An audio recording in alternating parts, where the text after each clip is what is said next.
of the, we had 2017 on our minds upstairs with respect to another issue. 2015 meeting of the Edina City Council and the Edina Housing and Redevelopment Authority. Roll call, please, Ms. Mangan.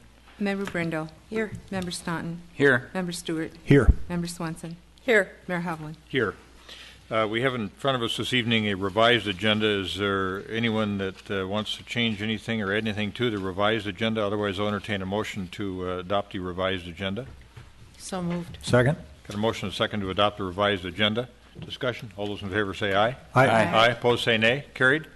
Next in front of us, item 4 is the adoption of the consent agenda. Is there anyone on the council that wishes to remove an item from the consent agenda? I'd like to remove item 4K, Mr. Mayor. Thank you. Anyone else? All right. With the exception of item 4K, is there a motion to approve the balance of the consent agenda? So moved. Second. Got a motion and a second to approve the balance of the consent agenda with the exception of item 4K. Any further discussion? All those in favor say aye. Aye. Aye. Opposed say nay. Carried. And then with respect to 4K, Member Stewart.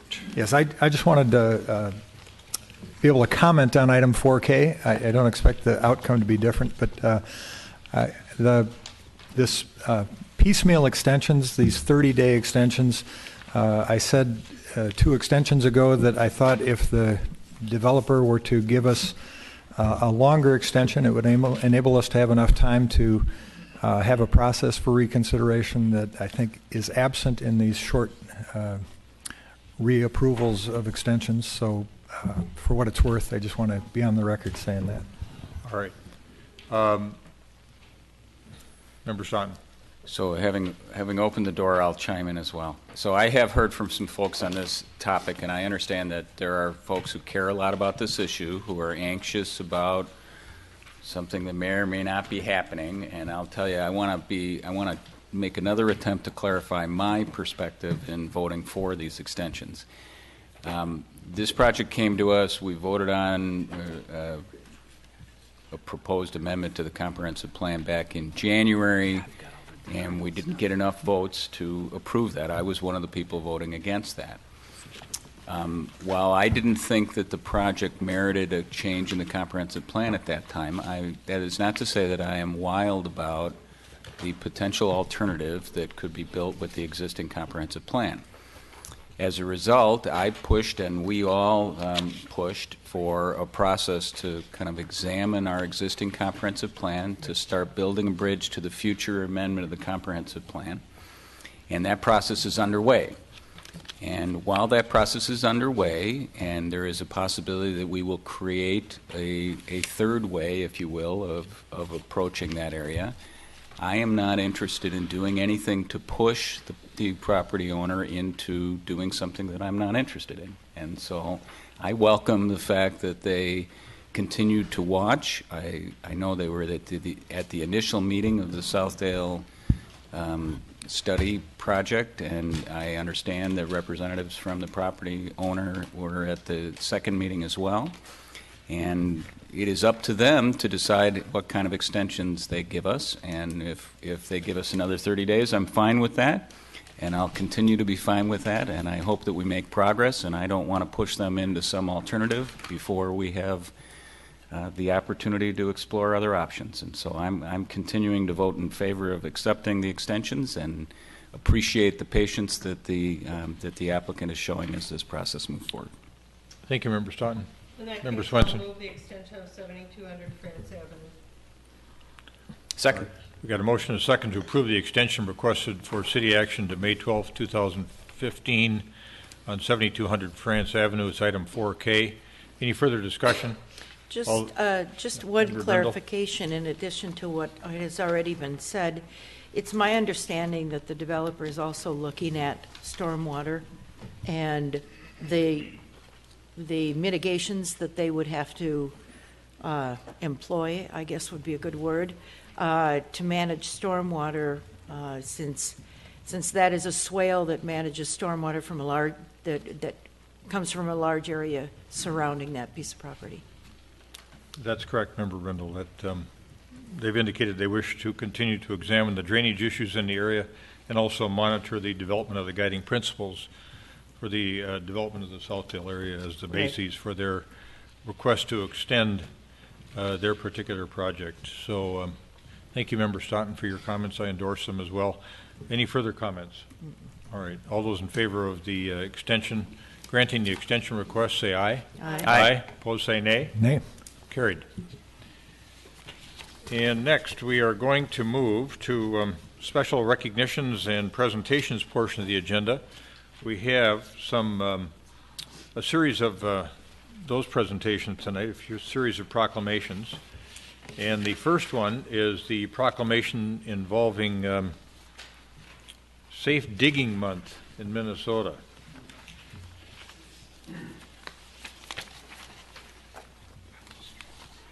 And that is agenda item 5A. And that proclamation reads as follows. Whereas each year Minnesota's underground utility infrastructure is jeopardized by unintentional damage by those who fail to call 811 to have underground lines located prior to digging. Undesired consequences such as service interruption, damage to the environment, and personal injury and even death are the potential results. And whereas Gopher State 1 call promotes 811, the national call before you dig number, which provides professional excavators and homeowners a simple number to reach Gopher State 1 call to request utility line locations at the intended dig site. And whereas through education of safe digging practices, professional excavators and homeowners can save time and money keeping Minnesota safe and connected by making a simple call to 811 in advance of any digging project, waiting the required amount of time, respecting the marked lines by maintaining visual definition throughout the course of excavation, and finally digging with care around the marks. And whereas Gopher State 1 call serves the citizens of Minnesota at no cost to taxpayers, spreads the message that safe digging is a shared responsibility, and to know what's below, call 811 before you dig.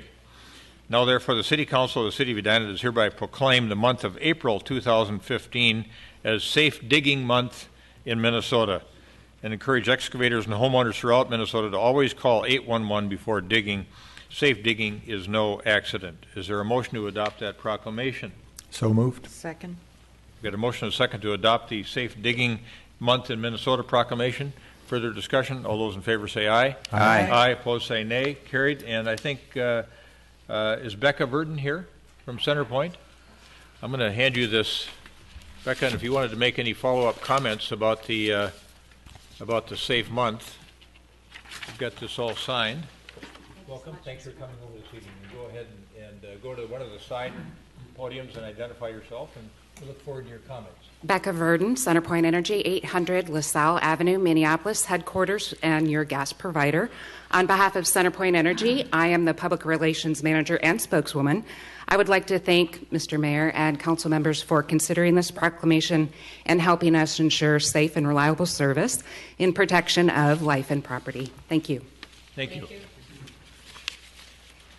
Next proclamation has to do with public health, and the proclamation for Public Health Week, which is April 6th through the 12th. The proclamation reads as follows. Whereas the week of April 6th through the 12th, 2015 is National Public Health Week in the United States, and the theme is Healthiest Nation 2030. And whereas since 1995, the American Public Health Association, through its sponsorship of National Public Health Week, has educated the public, policymakers, and public health professionals about issues important to improving the public's health. And whereas preventing diseases before they start is critical to helping people live longer, healthier lives while managing health-related costs. And whereas preventable chronic diseases such as heart disease, cancer, and diabetes are responsible for millions of premature deaths each year, and whereas chronic diseases cause Americans to miss 2.5 billion days of work each year, resulting in lost productivity totaling more than $1 trillion. And whereas investing just $10 per person each year in proven community-based public health efforts could save the nation more than $16 billion within 5 years. And whereas a strong public health system is critical for sustaining and improving community health, now therefore the City Council of the City of Edina, Minnesota hereby proclaims April 6th through the 12th, 2015 as Public Health Week in the City of Edina, and call upon the people of Edina to observe this week by helping our families, friends, neighbors, coworkers, and leaders better understand the value of public health and adopt a preventive lifestyle habits in light of this year's theme, Healthiest Nation 2030, and don't go digging in your yard without calling 811. All right, is there a motion to adopt the proclamation? So moved. We get a motion and a second to adopt the Public Health Week proclamation. Any further discussion? All those in favor say aye. Aye. Opposed say nay. Carried. And we've got Allison Pence here and Melinda Bothan-Hurley to come up and from our community health organization. I'll present you with that, and if you want to make some comments, we welcome them. Please identify yourself and the organization that you're with. Thanks, Allison. Thank you. My name is Allison Pence. I'm the chair of the Edina Community Health Commission. And thank you very much for approving this proclamation this evening. Public Health Week, the theme this year, as you said, is Healthiest Nation by 2030. The tagline is Healthiest Nation in a Generation. And on behalf of the Community Health Commission, which is meeting right next door right now, thank you very much. All right, thanks, Allison. Thanks for coming Your over. Honor, and if I could point at Daniel? Jeff Brown before he, because I know he can hear me, before he goes into his meeting. Jeff is our community health administrator, doing a great job. Good. Thank you. Next proclamation involves Earth Day, and we've got a couple of folks from our Energy and Environment Commission here to accept this proclamation.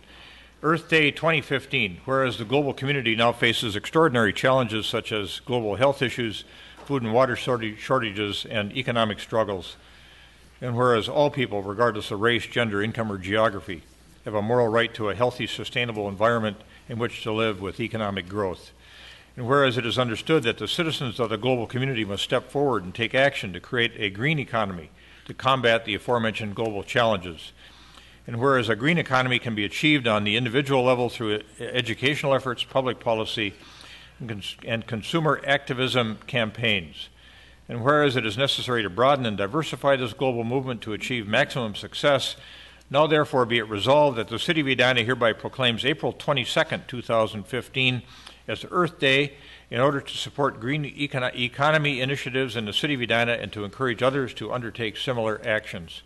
Furthermore, let it be known that the City of Edina, Minnesota hereby encourages its residents, businesses, and institutions to use Earth Day to honor and celebrate the earth and commit to building a sustainable and green economy.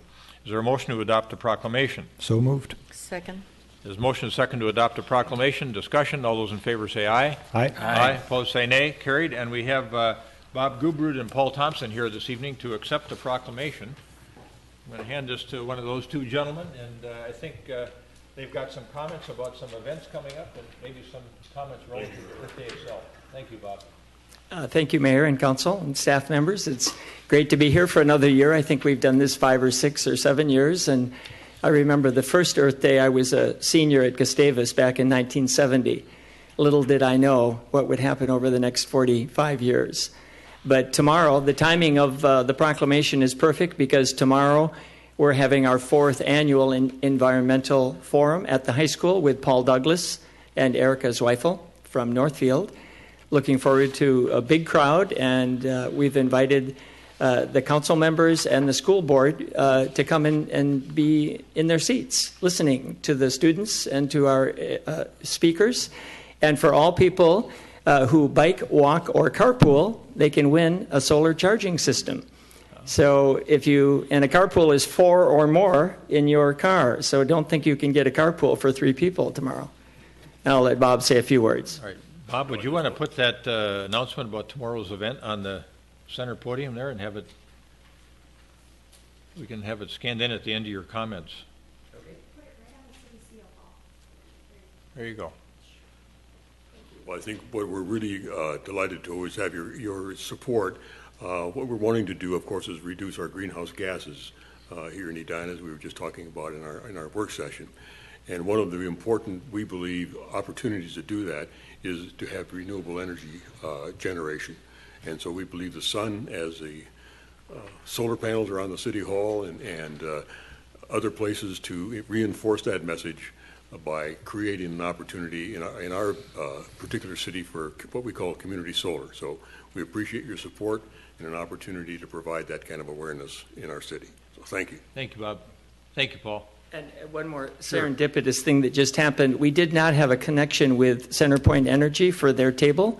And the woman that was up here before getting, so now she's going to make sure they're represented tomorrow. So thank you for doing that. Very good. Thank you. Last proclamation this evening involves National Public Safety Telecommunicators Week. Whereas the week of April 12th to the 18th, 2015 is National Public Safety Telecommunicators Week in the United States. And whereas since 1981, the Association of Public Safety Communications Officials, APCO International, through its sponsorship of National Public Safety Telecommunicators Week, has educated the public, policymakers, and public health professionals about issues important to improving the public safety telecommunicators. And whereas emergencies can occur at any time that require police, fire, or emergency medical services, when an emergency occurs, the prompt response of police officers, firefighters, and paramedics is critical to the protection of life and preservation of property. And whereas the safety of our police officers and firefighters is dependent upon the quality and accuracy of the information obtained from citizens who telephone the Edina Police Fire Communications Center. And whereas public safety telecommunicators are the first and most critical contact our citizens have with emergency services, and whereas public safety telecommunicators are the single vital link for our police officers and firefighters by monitoring their activities by radio, providing them information, and ensuring their safety. And whereas public safety telecommunicators of the Edina Police Department have contributed to substantially to the apprehension of criminals, suppression of fires, and treatment of patients. And whereas each dispatcher has exhibited compassion, understanding, and professionalism during the performance of their job in the last year, and now therefore the City Council of the City of Edina hereby proclaims April 12th through the 18th, 2015 as National Public Safety Telecommunicators Week in the City of Edina, and calls upon the people of Edina to observe this week in honor of the men and women whose diligence and professionalism keep the residents of the City of Edina safe. Is there a motion to adopt the proclamation? So moved. Second? We have a second. We got a motion and a second to adopt the proclamation National Public Safety Telecommunicators Week, April 12th to the 18th, 2015. Any further discussion? All those in favor of adopting the proclamation say aye. Aye. Aye. Opposed say nay. Carried. And we've got our lead dispatcher, I think, Tony. There he is. Tony Martin's here to accept the proclamation. Correct. And Tony, if you want to say a few words about the week, please feel free. Thank you, Mr. Mayor, council members. This week is brought nationwide just to give acceptance of all the dispatchers that are usually behind the scenes and don't get the recognition that everyone else typically does as far as the first responders, police, and fire. So this week is just specific for the group. And we do have two members, Amber Barrett and Katie Danielson of our dispatch center. And then we have a couple more. Unfortunately, they couldn't because they're currently working upstairs. So we're always there. So always there to take the call and happy to do so. Yeah, you do wonderful work. Thank you. Thank you. Your Honor, I think it's worth noting that our dispatch center is really quite complex when you think of the kinds of things that they handle. They not only are dispatching for police and fire, but they're also handling medical, ambulance calls, which a number of local dispatch centers don't do. And they also dispatch for 3 different cities, or we have, Richfield, Golden Valley, and Edina, of course. And in 2014, they dispatched over 111,000 calls in 1 year. So volume is really striking, and their success rate, unlike most city employees, all of their work is recorded. And so they really exist in a high pressure environment where it's important to do your work the best you can. Thank you for those comments. Thank you.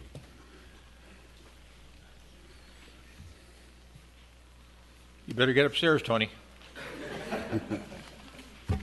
All right. We're going to move on to the next portion of the agenda, which is public hearings.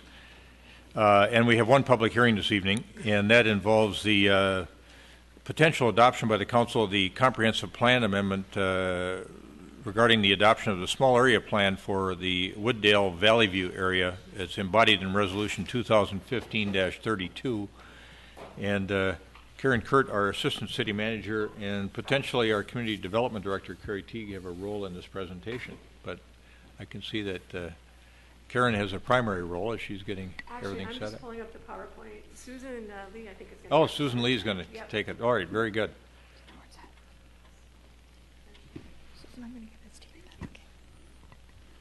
One of our Planning Commission members and co-chair of the planning team for the Wooddale Valley View small area plan work that was done.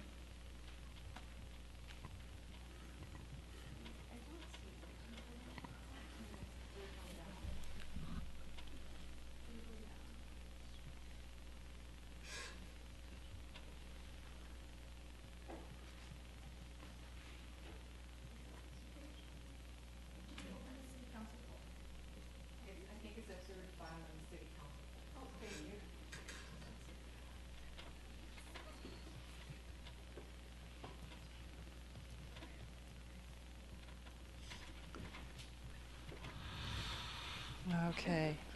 Thank you. Mr. Mayor and members of the council, I'm pleased to have the opportunity to present the final Wooddale Valley View Small Area Plan to you today for your consideration and adoption as an amendment to the 2008 Comprehensive Plan. As you are well familiar, the document is a culmination of a 9-month-long process where the city set out to test the waters using the Small Area Plan Guidebook. That document, still in its draft phase, will now be refined to reflect the lessons learned from going through the complete Wooddale Valley View Small Area Plan process. I am very proud of all the individuals who were involved in helping to flesh out this plan and oftentimes have to provide or accept frank criticism of the products being produced. These individuals will be further recognized during the presentation, but I would like to acknowledge at this time our talented consultant leader Pete Musty and his team Bill Smith, Bill Weber, Jana King, and Joe Holman. In addition, Community Development Director Carrie Teague, Assistant City Manager Karen Kurt, and City Management Fellow Lindy Crawford. When we set out to fulfill the Council's directive to produce a small area plan for the Wooddale Valley View area, it was understood that not only were we to produce a good plan, but we were also to document a clear process with direct outcomes that the city would choose to follow for future small area planning. I am convinced that what we are recommending today is an excellent process that incorporates public and stakeholder involvement at critical junctures. It lays out a process to document all feedback and post work products for public scrutiny. It sets defined goals and complete schedules along with clear outcomes and expected profits. The final step in validating all of this effort is the approval by you, the City Council, of the Wooddale Valley View Small Area Plan.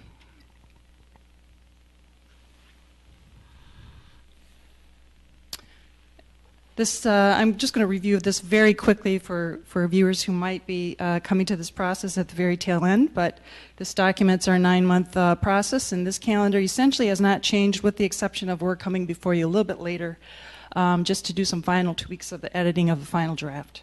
So here we are in April for City Council final review. So the benefits of the small area plan is obviously to try to gain a better understanding of some of the issues, the core issues in that area, and obviously to establish a future vision based on community input. Hopefully establishing a roadmap to achieve the community vision, impact our land use regulations to guide future development, improve quality of life, and overall complement the city's comprehensive plan goals. We do not expect the small area plan to guarantee when or where or what changes will actually occur. Obviously, a lot of these properties are private properties. It will not force current businesses or residents to change or relocate. It does not address providing funding for new projects or amenities, and it does not in any way mandate building design. When we asked why now, I think given the fact that this was a recommendation in the previous comprehensive plan that this is an area for potential change, that it's an opportunity to be proactive by developing the small area plan now. Its relationship to our comprehensive plan is that we provide further guidelines in the areas of the vision, goals and objectives, further information on the neighborhood profile, current as well as in the future, land use and community design additional guidelines, and guidelines as well for transportation and economic vitality. We had a three-phase process, and we are now in the obviously third and last final phase of the process, and we're coming before you today for City Council review and approval. I did want to recognize our volunteer residents and business members. They were a crucial force in this, and many of them gave us great insight as far as looking at it from a perspective that I think not everyone would naturally see unless you had actually lived in the area for a long time or been a part of the community for a long time. So those people would be obviously Arlene Forrest, my co-chair, who's here tonight, Rob Burley, who was the owner of Burley Salon, he's a business owner. Connie Carino, a resident. Brian Durst, resident. Carrie Fordahl, business owner of Papagallos. Rita Paris, resident. And Jim Shadeen, resident.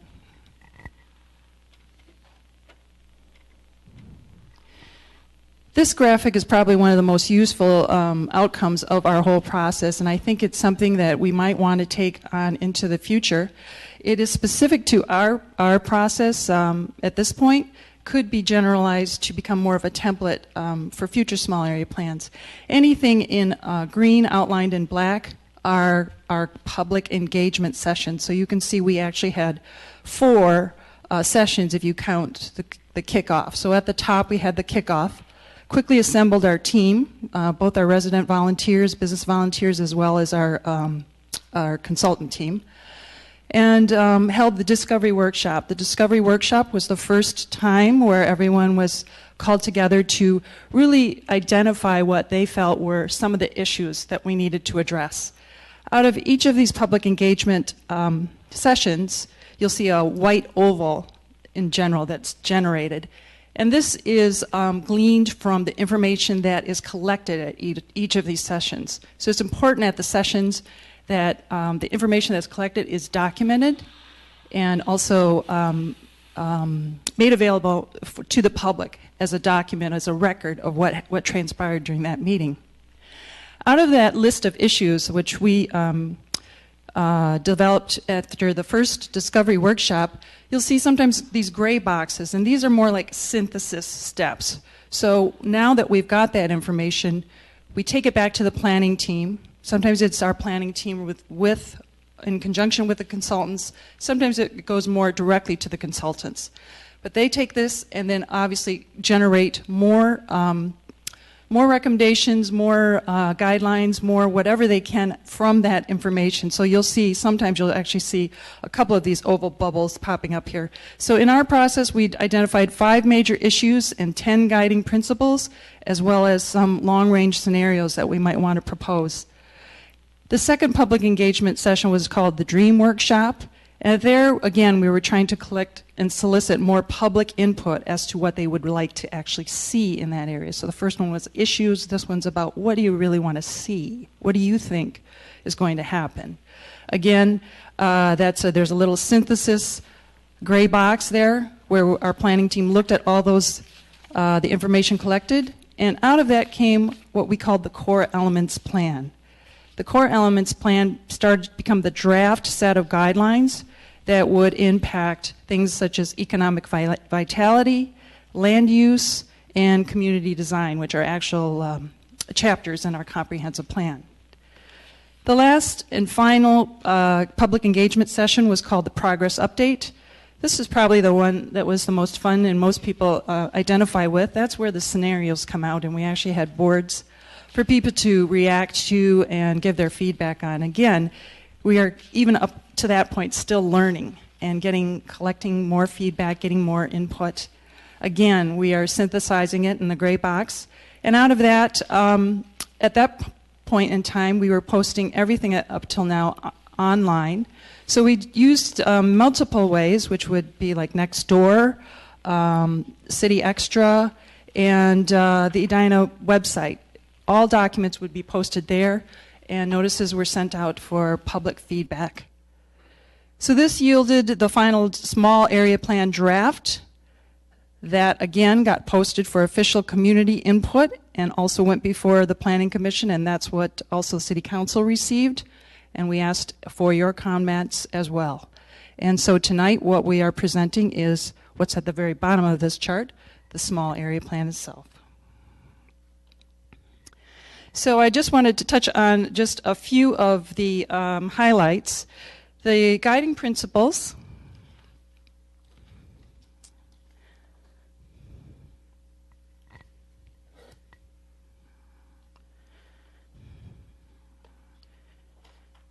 The guiding principles that came out of the list of issues initially identified by the residents, which residents felt had to be addressed in order to make it a useful plan. So these principles were based on that, and these principles are place, gathering, neighborhood businesses, housing, height and use of buildings, graceful transitions to neighborhoods, parking, street edges, circulation and connections, and the role of the city.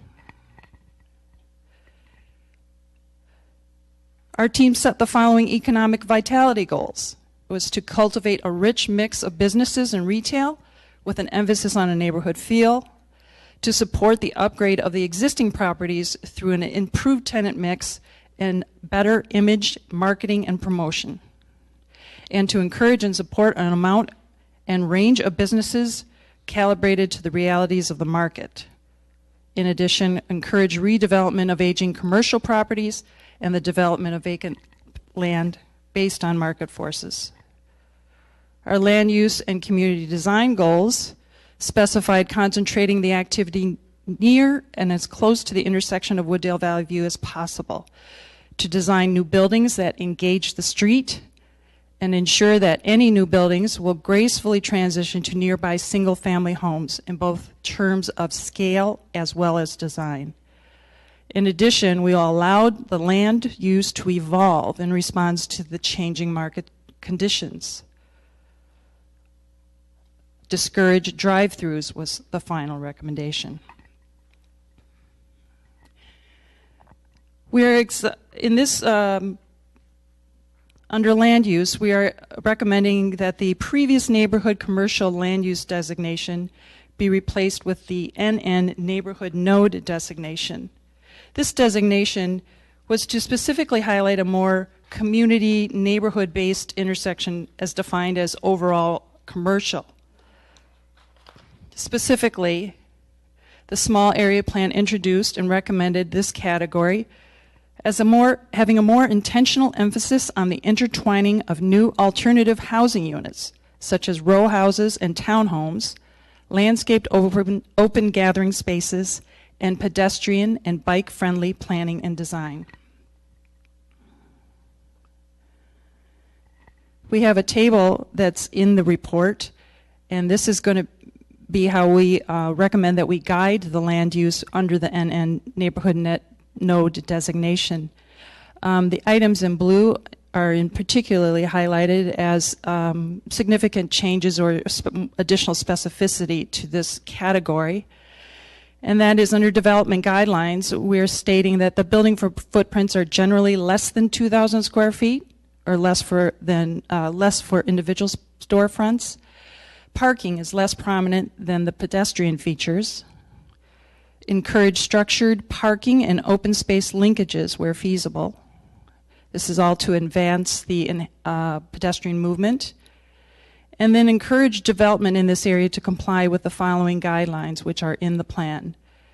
Building heights limit plan, a building frontage guidelines, public space guidelines, site-specific guidelines, and then the general guidelines. Under density guidelines, there was a change in that maximum residential density is now recommended to go up to 30 dwelling units per acre. Keep in mind that the densities are further constrained by the parameters of our building heights limit plan. And then the maximum floor area ratio is per zoning code.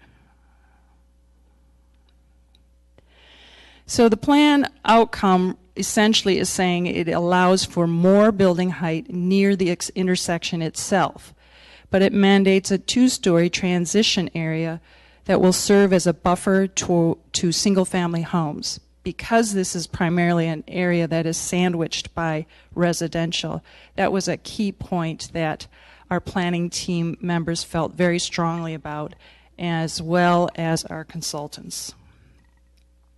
We give some guidelines about frontage type arrangements, which really talk about how will the building meet the street. And I think this graphic was very useful because it illustrates many different types of ways of accommodating that. We make specific recommendations about where these F1 or F2 frontages can be used. And finally, there are some gathering space guidelines that promote small landscaped open spaces and the potential for the introduction of a larger multi-use space as redevelopment occurs. So you can see this contrast with the idea of greater density.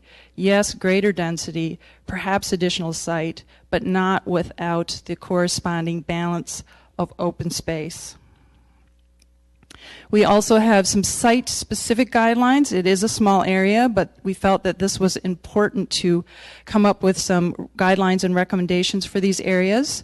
So the A area is obviously the node, the corner for the corner properties at Wooddale Valley View themselves.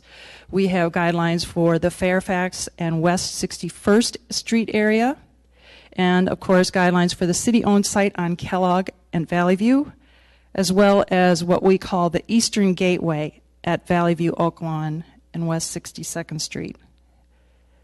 Under the city-owned site at the Kellogg and Valley View intersection, the main recommendations or guidelines are to leverage the property to accomplish plan goals.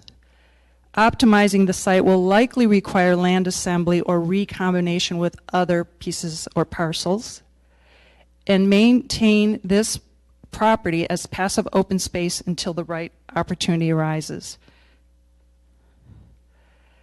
On the Eastern Gateway, there were some general recommendations about considering a change in the building orientation on that one particular triangular site. You can see that in the small upper right-hand corner.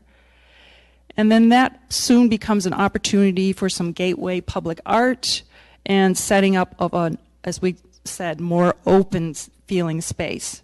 So in addition, that would require a study for a possible road configuration at that point.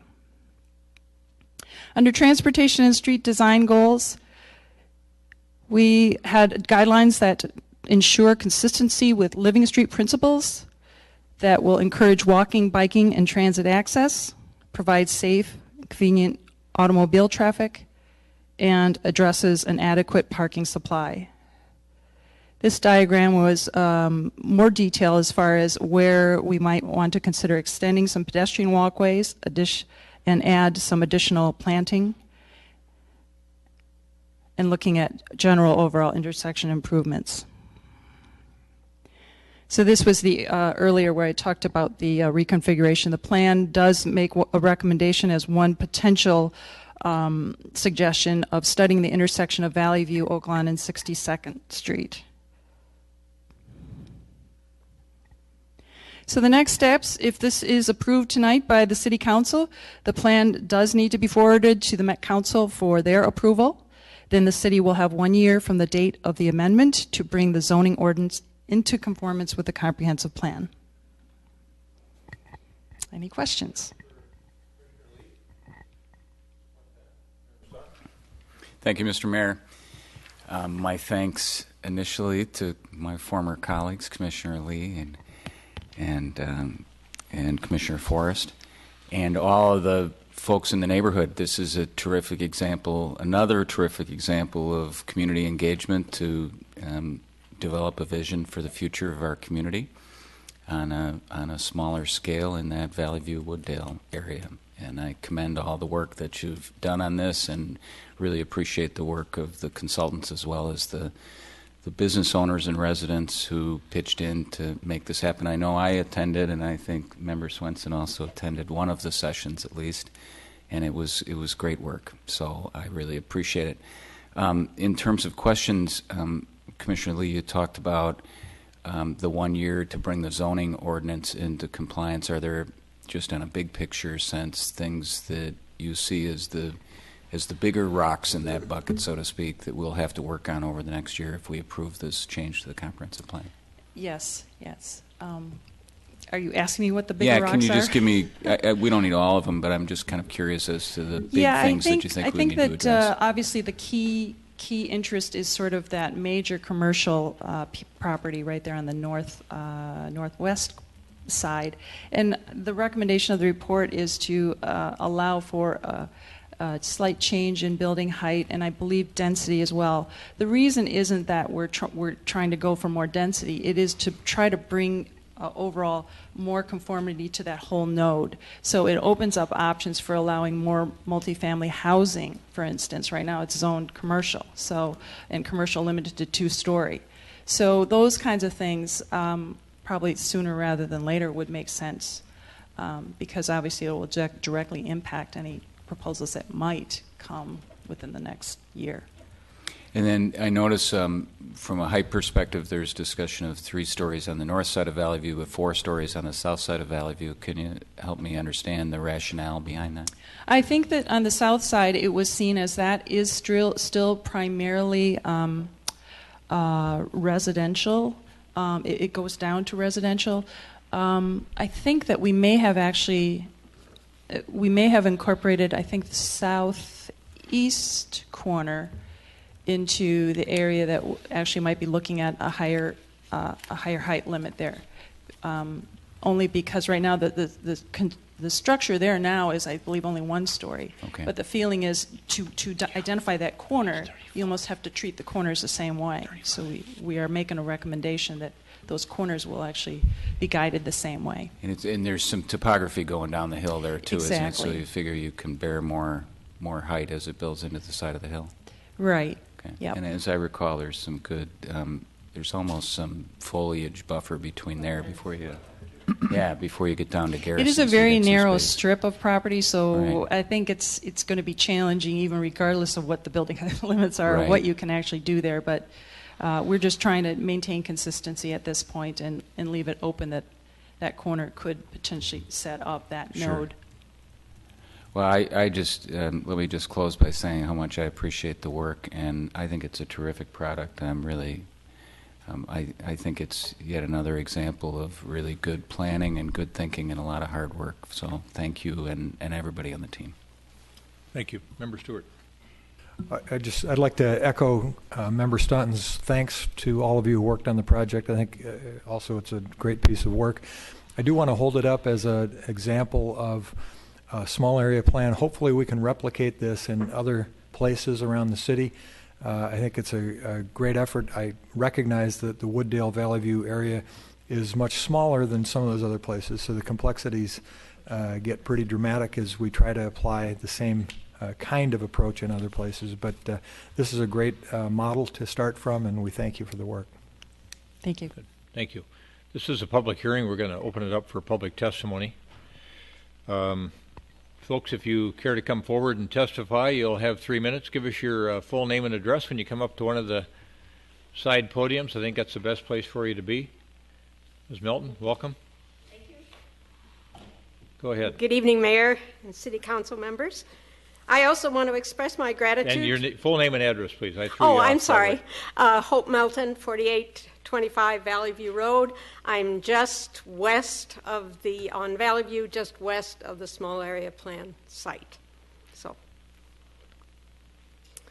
I want to express my gratitude to Peter Musting and his consultant team, the Wooddale Valley View planning team, city staff, and the members of the Planning Commission for unanimously recommending passage of the Wooddale Valley View Small Area Plan. I have nothing but praise for this plan and the process that created it.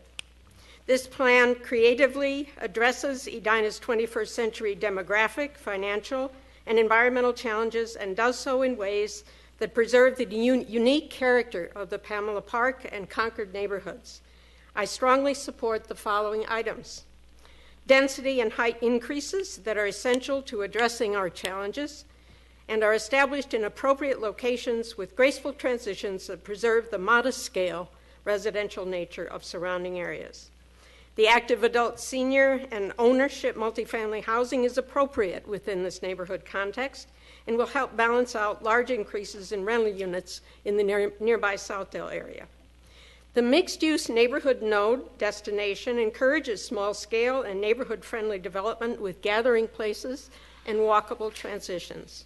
The incorporation of living streets elements with pedestrian, bikeways, and improved lighting encourages healthy lifestyles and meets the mobility needs of older adults, the disabled, and the very young. Finally, I endorse how the plan deals with public land. Instead of simply selling it, that land is preserved. This enables the city to leverage future private development that will conform to plan guidelines.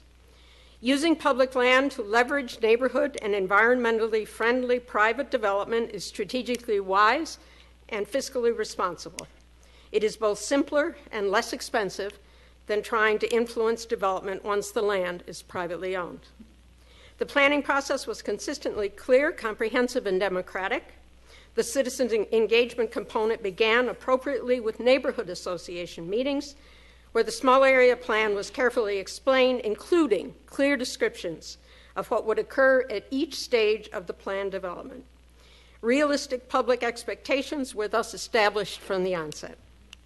Many additional meetings occurred as the plan evolved. Each meeting provided ample opportunity for both public and one-to-one questions and discussion. In this way, resident concerns were thoroughly vetted and respectfully addressed throughout the process. Finally, it is my opinion that this small area plan reflects the inspiration and creativity of a truly successful city-neighborhood collaboration. Thank you. Ms. Melton, right on the 3-minute mark. You must have timed. I set that timer. Yeah, you did a great job. Thank you.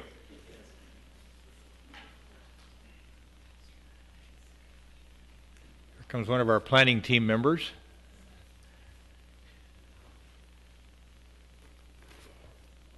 Well, yes, I am one of the planning team members. Connie Carino. I live at 4509 Garrison Lane, and that's just one block south of Valley View, which is part of that study area. And I know you all were thanking us as part of the team, but I'd like to thank the City Council for making the small area plan process part of the comprehensive plan and part of what the city's encouraging. I've mentioned this project to friends and family who live in other cities and even in out of state, and they are impressed by the process because not all municipalities have something like this available, and that includes involving residents and business owners. It was really a pleasure to serve on the team with the other residents and business owners. Sometimes we had different perspectives and opinions, but I believe we had one thing in common, and that was we wanted to see the node become a thriving neighborhood asset. It was really a pleasure also to work with city staff, Carrie Teague, Karen Kurt, Lindy Crawford. They really, truly bring a lot of professionalism and high caliber to our process and to our city. Susan Lee and Arlene Forrest, they have already donated so many hours through their efforts to the Planning Commission, and then this project on top of all of that. So they worked with our consultants to really deliver, I have to borrow a phrase from you, Mayor Hovland, a tool in the toolbox for the, I know you like to find those resources for our staff and for the council to use.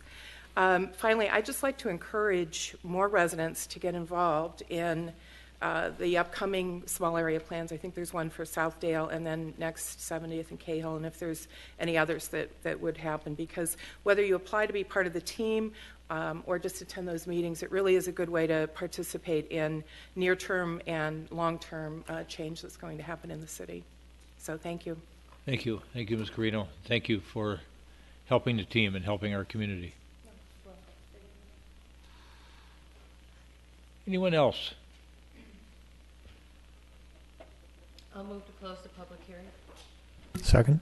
Got a motion and a second to close the public hearing. Discussion. All those in favor of closing the public hearing, say aye. Aye. Aye. Opposed, say nay. Carried. Before we have a discussion, would all the folks that are members of the planning team stand up? We've got our two commissioners here. Lindy? Connie Carino. We've got some other folks here as well. Maybe the camera can pan the audience and recognize the folks that are here. Thank you so much.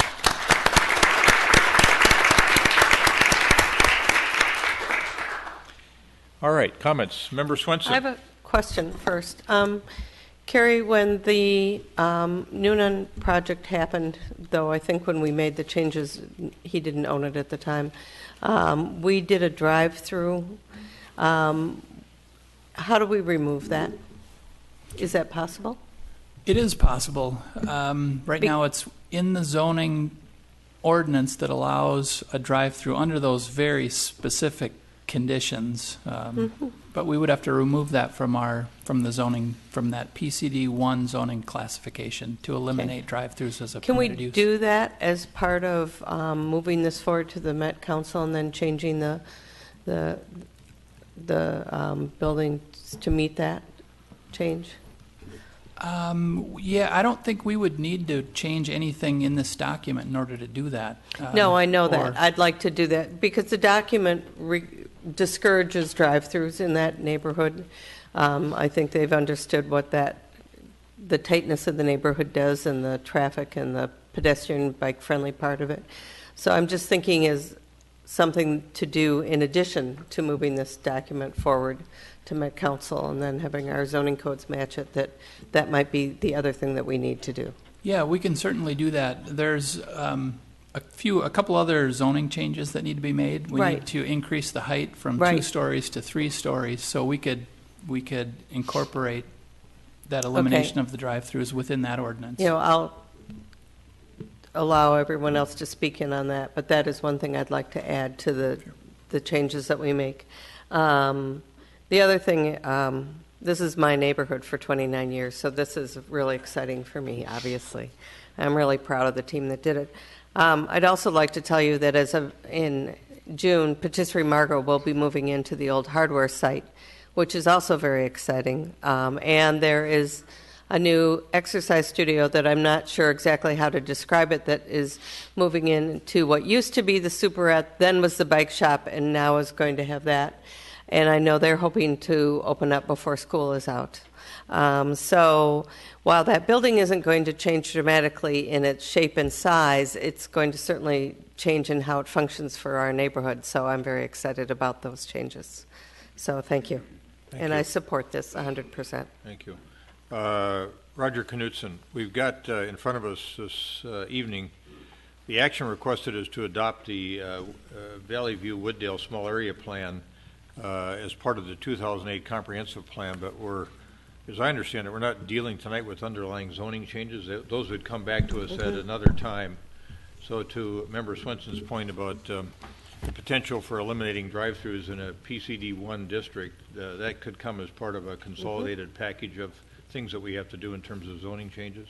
Absolutely. Through the regular process that we use for doing that. Okay, good. Thank you. Member Brindle. Thank you. A couple of notes that occurred to me as I was looking at this. Impervious space, there's a lot of hardscape in the form of parking lot there, and has there been a vision at all for a reduction in hardscape, and how I'm just wondering what the discussion was around that. Commissioner Forrest? Right now, there's a lot of parking lots with the building set back from them. Right. One of the recommendations was to incorporate more landscaping along the streets, boulevard areas. Right. And also for future building projects to include parking more centralized and underground as much as possible. I think those were the major points. And there is some green space. At some point, there was green space talked about, maybe in the public part that the city owns. To maintain that as a green space right now, to not, in order to until somebody, perhaps a landowner nearby or some other developer would come forward with a proposal. It gives the city some leverage as far as how that property can be used to best augment the area, and rather than just disposing of the land or just, it's one way of keeping it in place so that we've got the opportunity to have a little bit of say as to what happens going forward. Sure, and one of the challenges is proof of parking. As we look at density, as we look at various uses that are not yet clear, and I guess I would encourage the consideration of pervious surfaces for those parking areas. I don't know if you can do that with underground parking. I have no idea. But where it is possible to have a surface that is permeable, I think that'd be nice. I do have to apologize. I have a rotten migraine that's been with me for a few days, so I'm holding it together here. Let's I would see like here. to speak to the fact that we were very conscious of the fact of the need to be aware of the impervious surfaces that are there and to try to alleviate that as much as possible, especially because of the wetlands to the south. Right. And the water patterns in that area. And also we did meet with and got feedback on our draft on the transportation chapter with the Transportation Commission. And their feedback was very valuable as well, and especially as far as incorporating the living streets points that encourage green space and pedestrian and bike use as well as cars. Okay. The other thing is this is a bus route, and I don't know how whether the need for a park and ride, for example, since it's so residential around that area, I don't know if a park and ride would be something that would be here, but just to elevate the importance of TOD, of transit-oriented development in that area, so that if it's high-density housing, if it's multi-generational, multi-use, whatever it might be, to frame that around TOD, I think would draw, it would cause this to be an even busier hub from the standpoint of people coming there for transit, and then when they get home, there they are with the other amenities that are being situated there because of TOD. The one thing is it's a very tight space. That's the one thing that I could see is where would you put that?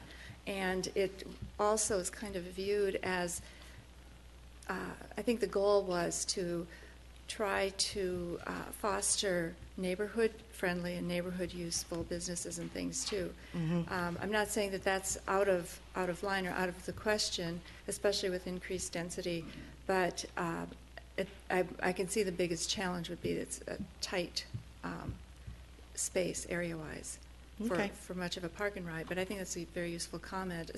We did talk a lot about the transit as well, Mm-hmm. and trying to either through the bus, Metro Transit, improve whether it's bus stops and shelters and things like that, and or encourage local businesses to whether they have seating areas outside or inside their business for people who are waiting for buses, to try to maintain that whole neighborhood community use of the area and that feel. Sure.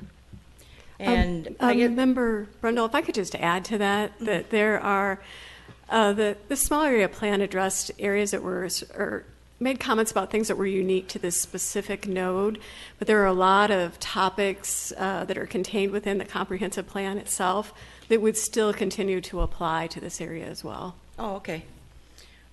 Thank you.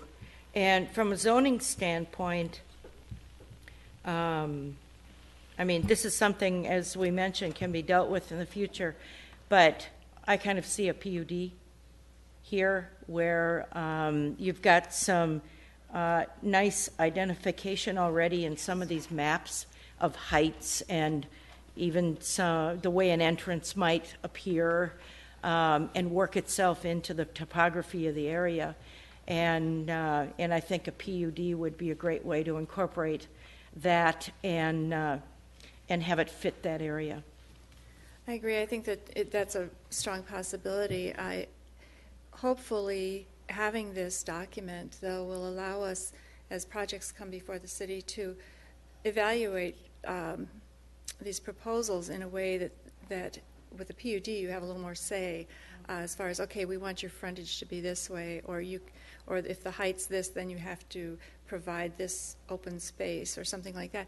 But I'm hoping also that with this as a guide for our decision making, gives us some leverage when we're looking for findings, and updating the zoning, that will also contribute positively, even if there isn't a PUD in process.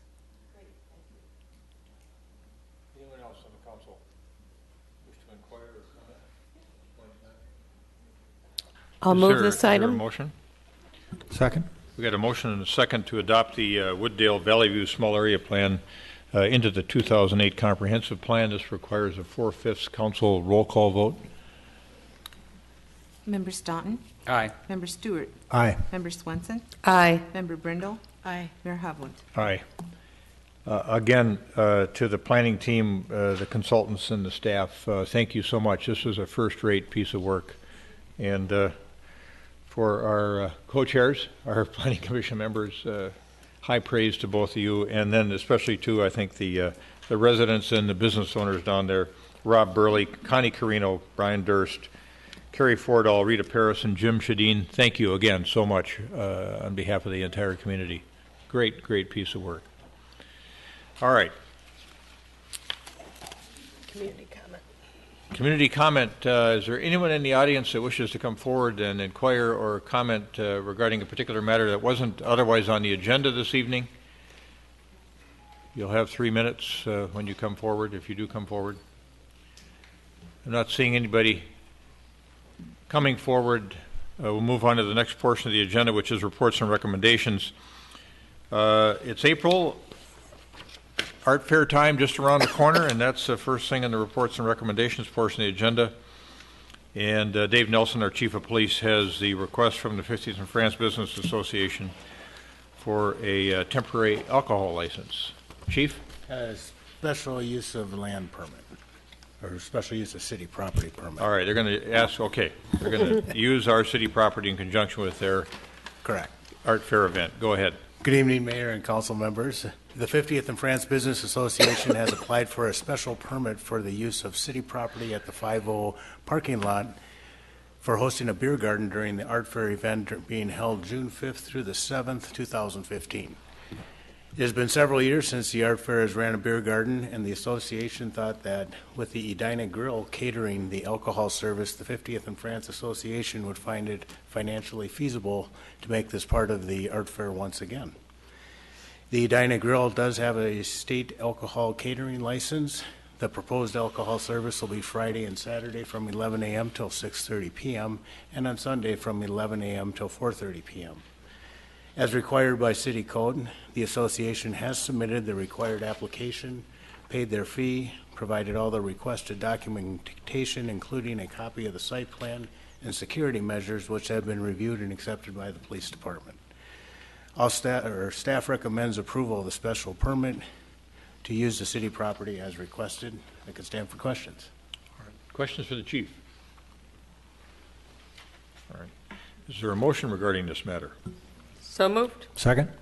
A motion and a second to approve the use of city property in conjunction with the 50th and France Business Association sponsorship of the Art Fair, which is this year, June 5th through the 7th. Any further discussion? All those in favor say aye. Aye. Aye. Opposed say nay. Carried. And we've got members of the 50th and France Business Association here this evening. If they want to comment about the Art Fair, they're certainly welcome to come forward. Rachel, any desire to come forward? Okay. You've got what you need. All right. Thank you. Thanks for coming over this evening. And next we have an update from Bill Neuendorf. Let's see, Bill. We're going to talk a little bit about the Grandview public works site, former public works site. Update the process. We can jump by that for the time being. We got a resolution accepting donations. Wait a minute, excuse me. We got resolution 2015-33 municipal state aid routes designation changes. Gentlemen.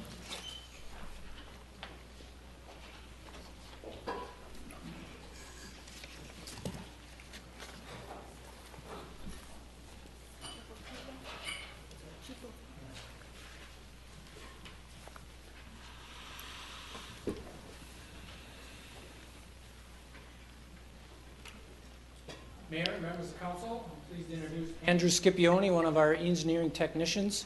Andrew, along with Rebecca Foster, our GIS specialist, has done a very thorough review of our state aid system, our routes within town. They've remeasured all our system. It's been almost 10 years since this has been thoroughly reviewed. They've also reviewed our local neighborhoods for our PCI condition index. We mention every time we do the engineering reports, and they've reviewed all those boundaries and all those streets within each one of those.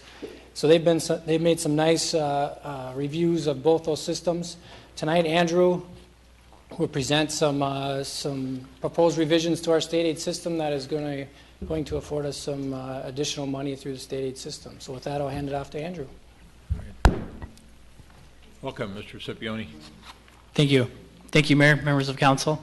I'm here today to go over the proposed revisions to Edina's municipal state aid system. To begin, I'll talk about a little background on the municipal state aid system, how our current system is set up, the criteria we base these revisions on, and how these revisions will change our potential funding from the municipal state aid system. So the purpose of the municipal state aid program is to provide resources from the Highway Users Tax Distribution Fund to help local governments construct and maintain their local streets. As of 2014, there's 147 municipalities and townships that are involved in this program, and that encompasses about 3,700 miles of local streets statewide. Within the city of Edina, we have 204.25 miles of local streets, and we're allowed to designate up to 20% of those as municipal state aid, which gives us a maximum designation of 40.85 miles. After completing our 2014 annual certification of mileage through the MSA program, we currently designate 40.69 miles of street as municipal state aid, which leaves us 0.16 miles left to designate. So when looking to revise our system, when looking to designate roads as municipal state aid, the criteria we based it on are looking for streets that connect to state highways, county roads, and other municipal state aid routes, not only within our city but within adjoining cities. We also look at traffic volumes because a portion of the funding we receive through municipal state aid is allocated based on traffic loads. So to start off with, we looked at our current state aid routes and grouped them based on traffic loads. And you can see here from this map, the routes that are colored red are on the lower range of our traffic volumes. And we identified a portion of Valley View Road from Tracy Avenue to Hanson Road, and Hanson Road from Valley View Road to Vernon Avenue as segments that we would like to revoke from state aid designation. Combined, this is about 1.48 miles of local streets, and the average daily traffic for these ranges between 1,500 to 1,600 vehicles per day.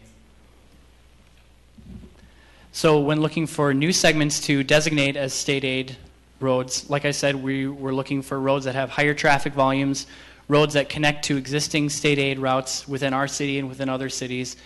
And then we coordinated these revisions with the cities of Bloomington and Eden Prairie, who are also making revisions to their state aid systems at this time. Within the state aid system, you're allowed to designate roads that border municipalities as common boundary segments, which means that the maintenance is divided between the two cities and the mileage is divided between the two cities. For example, you can see here a portion of West 78th Street on our southern border with the city of Bloomington. It's 0.14 miles and is currently entirely incorporated into our system right now. And after contacting the city of Bloomington and reaching an agreement with them, we are planning to redesignate that segment as a common boundary with the city of Bloomington.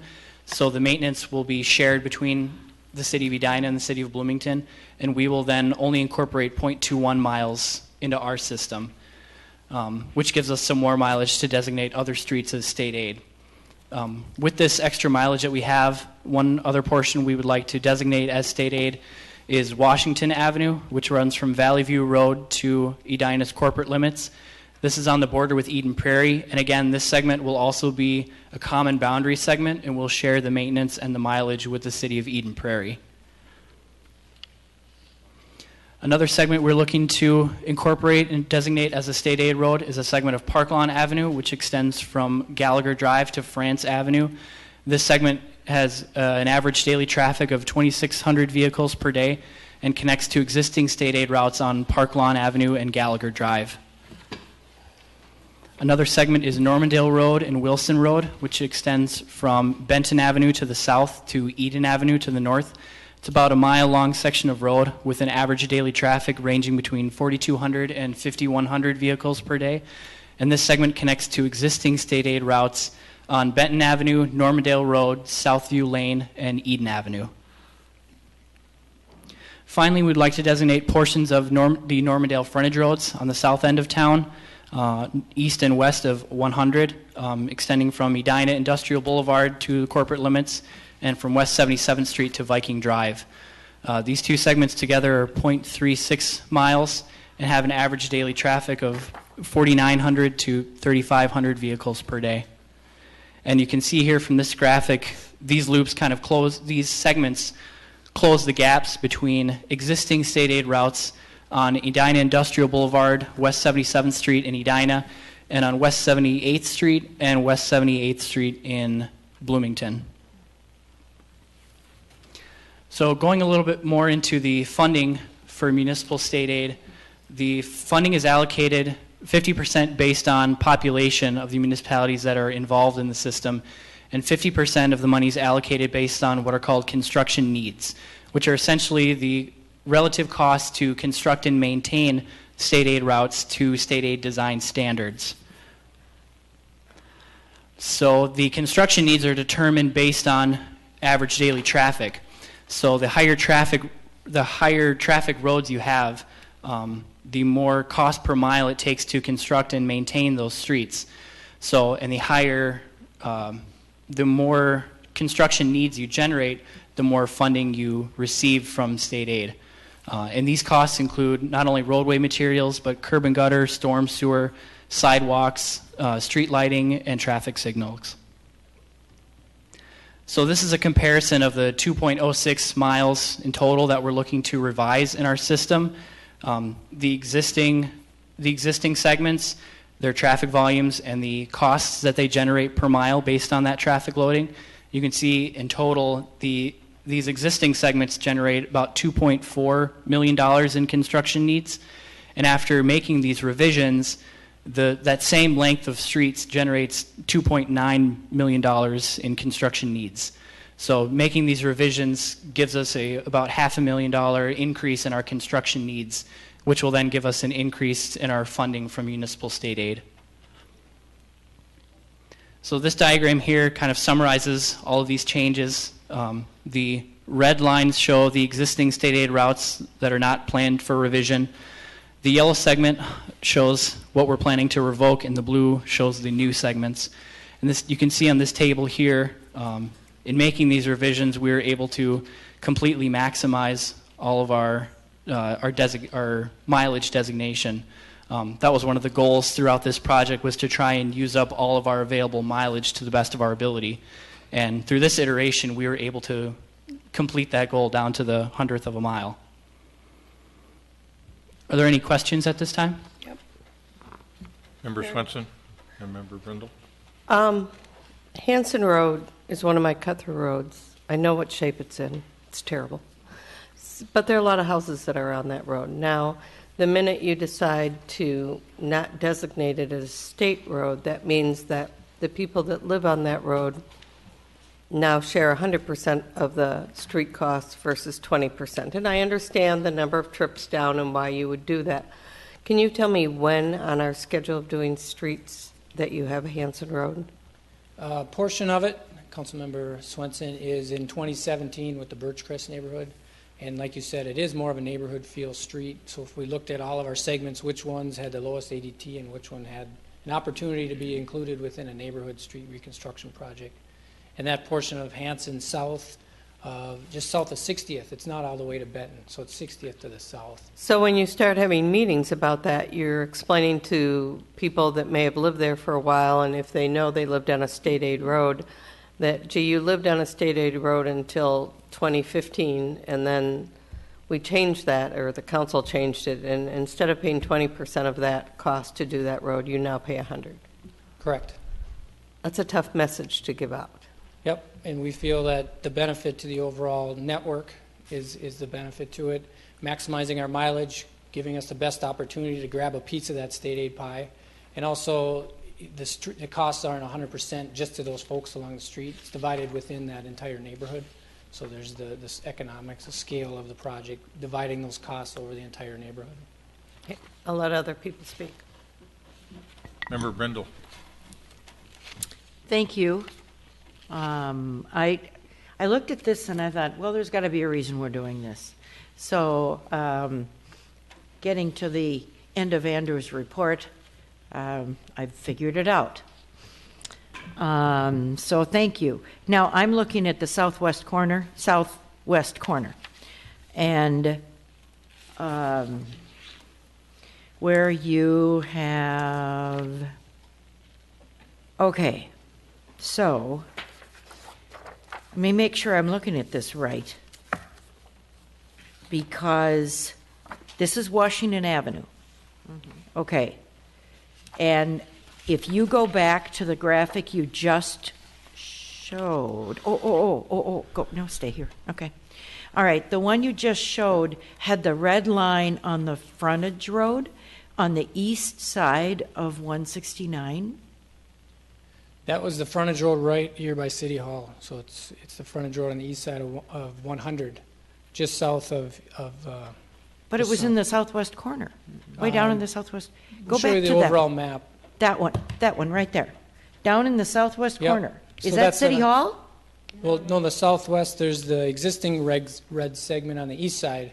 I thought you were talking about the blue line near City Hall that we're designating, or we would like to designate as part of this resolution. I just want to make sure that I'm looking at the right, because you're west of 169 here and Right. south of Valley View. Yep. Okay. Now, Edina does extend north of Valley View by some as well on the east side of Valley View, but you're not incorporating that in state aid, just south of Valley View. That's correct. Yep. Okay. All right. I just want to make sure I'm looking at the right piece of road. Sure, and it might be hard to tell from this graphic here, but these routes do connect to state aid routes within the city of Edina. If you look at that roundabout there where that segment of West 78th ends, from that roundabout on the east side extending north along that frontage road, that is currently designated state aid all the way Yep. up to Valley View. Yep. And then across 169, that's also currently state aid. Okay. All right, great. So it kind of creates a loop there. Okay. Thank you.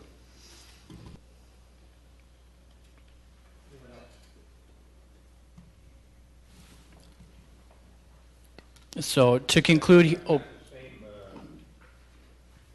Isn't a good word, but,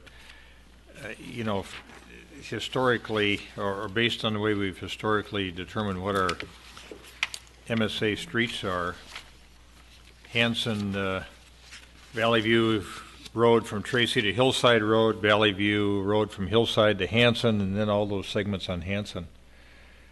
Member Swenson was accurate in pointing out that if they're subject to street reconstruction project in 2017, understanding it would be part of a bigger project, they're in the 20% assessment category in those segments as opposed to 100% assessment category. I wish I had a little more comfort about the overall impact of that on that neighborhood versus picking up $500,000 in revenue from the kind of the resetting of the formula or the designations on our municipal state aid streets. It makes some sense to try to pick that up, and I thank you for your work, but still have some concerns about some of these residents in 2017. Sure. I guess the reason we did this is because the rules changed. They changed the rules on what your need calculations were. So it used to be on just 2 urban sections on projected traffic. Now it's on existing traffic. So the reason we went through the whole system and re-looked at it again to increase our opportunity to increase the funding we get is because the rules changed recently. So that's what the impetus was, to go through the whole system. Okay. Other questions? Maybe we Comments? just have to build another 2 point, whatever it is, miles of road somewhere else, so then we can just qualify more roads. Okay, it was just an idea. All right. But, as long as you're speaking, why don't you make the motion? To approve this? Yes. No, I can't, I'm sorry. I'll move it. I'll second. All right, we got a motion and a second to adopt Resolution 2015-33, modifications to the municipal state aid routes. Those are designation changes. Any further discussion by council? All those in favor say aye. Aye. Aye. Those opposed? Nay. Carried. Now, we're going to go back to item 8B, which is the update on the former Public Works site over at Grandview. It is what we call I guess you are calling, Mr. Neuendorf, a discovery phase update. Having been through the exploration phase, we're now going to get a discovery phase update. Yes, sir. Mayor and council member, thanks for your patience. If you hang on just a moment, let me get the PowerPoint queued up here.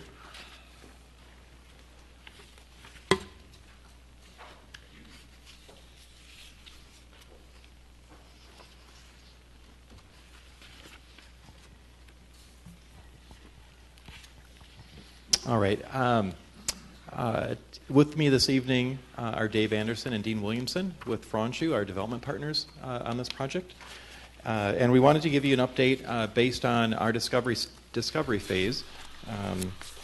We wanted to make sure we keep the council in the loop and part of the conversation as we have a number of other outside conversations with a variety of residents and stakeholders. So we're talking about the former Public Works site located behind Jerry's Foods, just west of City Hall. This is a summary of the timeline. We've been working diligently since November in our exploration phase as we've talked with dozens and dozens of folks throughout the community and amassed hundreds of comments, suggestions, concerns about the property and the project.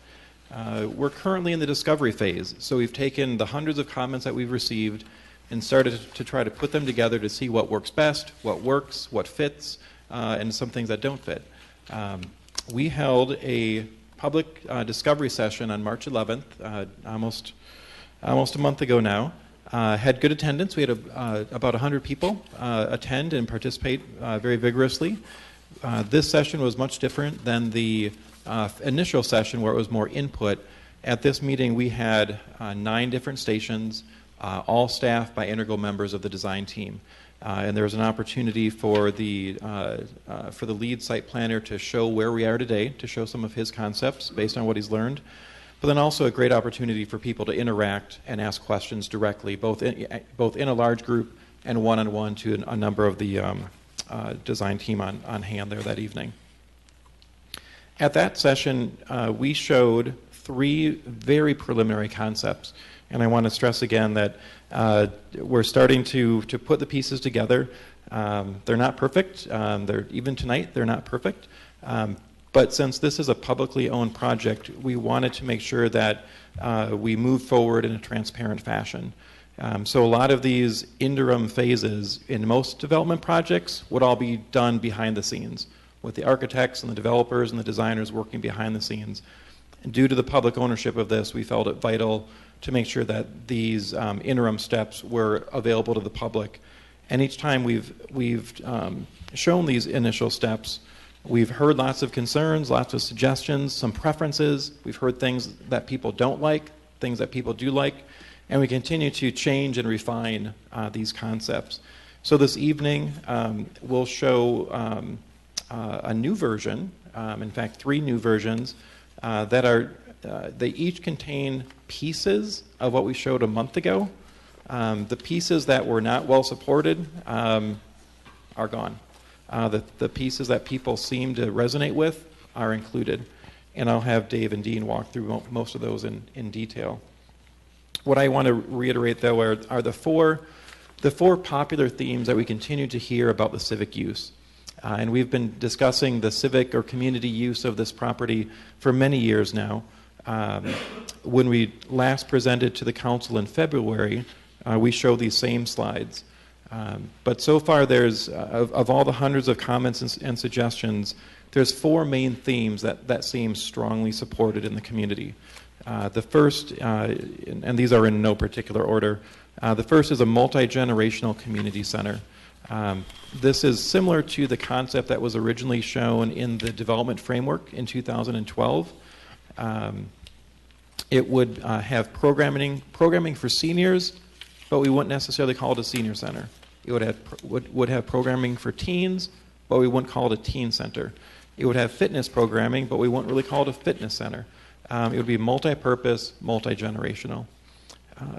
The second theme is really a fitness and wellness focus. We had looked at a range of about 20 to 60,000 square feet. And by comparison, a typical LA Fitness is about 40,000 square feet. A Lifetime Fitness flagship is about 120,000 square feet. So those were two of the initial concepts, and there's positives and concerns with each of these. Demand as far as the initial construction cost, operational cost, the parking demand on site, the traffic demand generated by each. Not that one is necessarily right or wrong, but they're all different. And then the last two themes that we've heard a lot of support for are a relocation and recreation of our art center, an arts and cultural center. So really with an educational focus. And then similarly, we'd have the art center, but in addition to the visual arts, we would add a performing arts component. And that's something that we don't necessarily have today in Edina. At the school districts, they do have, they have three very nice, virtually state-of-the-art large auditoriums, but they're big. They're about 700 seats apiece. And in this proposal, the performance center would be much smaller, somewhere between 200 to 400 seats. That's similar to what is found at the Bloomington Art Center, and that seems to be a niche that is possibly filled with this site. So we're still considering each of these four themes, but as we move forward, frankly, it's a challenge to the design team to try to refine our concepts when we're not really certain what it is we're aiming at. So again, it would be very helpful for additional direction from the City Council. And in your packet, I had included a number of discussion points where I raised a number of concerns. We'd be happy to answer any questions about those. And I now want to show a few of the new renderings that we have. I'm going to start off with some of the imagining. And each of these really focuses on the approach to the site from the public, from the general public. So in this initial rendering, this is a potential view if you approach the site from the south. So if you're over at the OLG ball fields and you walk across the street, we've heard in virtually every single meeting the importance of outdoor civic space, outdoor public plazas. And so rather than having the buildings coming right to the edges throughout the property, we felt it was essential to have a civic space at that first corner. It's your first impression when you approach the site. And then a similar civic plaza is on the north end of the site. And today, frankly, this portion of the site is hidden. Unless you're standing or stuck in traffic at the Starbucks drive-thru, you wouldn't really see this portion of the property. But in each of the site concepts, we're looking at adding a new public street on the north edge of the property with a new bridge that would go across basically to Jerry's behind the Walgreens and the liquor store. But it wouldn't just be a traditional street with traffic flying through it. A popular term these days, at least in Norway, is the Vunerf. And that's a street that is designed to handle cars, possibly even trucks, but also bicyclists and pedestrians. It's really designed with pedestrians first, and it's accommodating to traffic, but it's not a fast street. And the idea is that there's a driving component, a portion of the street you drive on, but then there's another component where you can walk and sit, and that's what's illustrated here. So this is a vision looking towards the west. It shows the nature where it's not just fast-moving traffic, but a place where people are actually invited and designed to be there. And then the next rendering is looking to the south. So again, this is an image of the Civic Plaza that would be on the north edge of the site. There would be additional space just to hang out, whether you're meeting a friend, reading a book, waiting for your mom to come out of Starbucks, waiting for your spouse to finish their shopping at Jerry's. It'd be a place to hang out and recreate. There's also an image here of a possible outdoor amphitheater that could fit on the site. So there's a number of different outdoor elements that could be incorporated, but we just wanted to offer these as a taste. And again, the reason we focus on these is that these images are what you would first see when you approach the site. And as we've gone through this process, we wanted to make sure that we recognize the importance and the vitality of the civic component, both the indoor building and the outdoor space.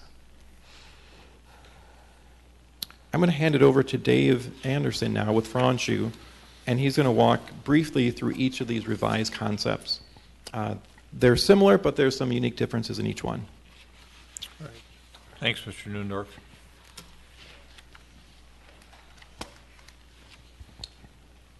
Mayor, members of the council, thank you. Dave Anderson, 7101 West 78th Street with Franchu, and we're the development partner here with you. And just to pick up on some of the introductory comments that Mr. Newendorf made this evening, I want to highlight a few of the features that really represent the themes that we're carrying forward in each of these concepts, each of the illustrations of the site program that's evolving here.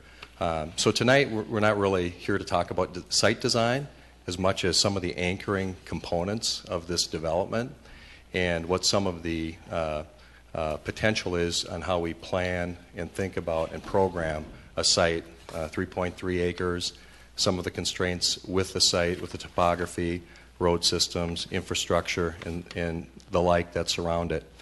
The first feature is the idea of this east-west active street. It's really a living street. It's a street that's activated on the north side of the site, and you see in this top-down view that there's more going on there than just vehicles making the connection from Arcadia to the existing city parking ramp, for example, over to Jerry's, over to other retail areas near Vernon, or coming from that direction, from the north, from the west, into the site. And that connectivity with that piece of infrastructure, we think, is a defining feature of this, not only as a place, as a civic element that's about gathering, about definition, but it's about that connectivity that we want to keep in mind. We're thinking of this development in the district-wide context, in the context of the entire Grandview area as it evolves over time. This is an important piece of it.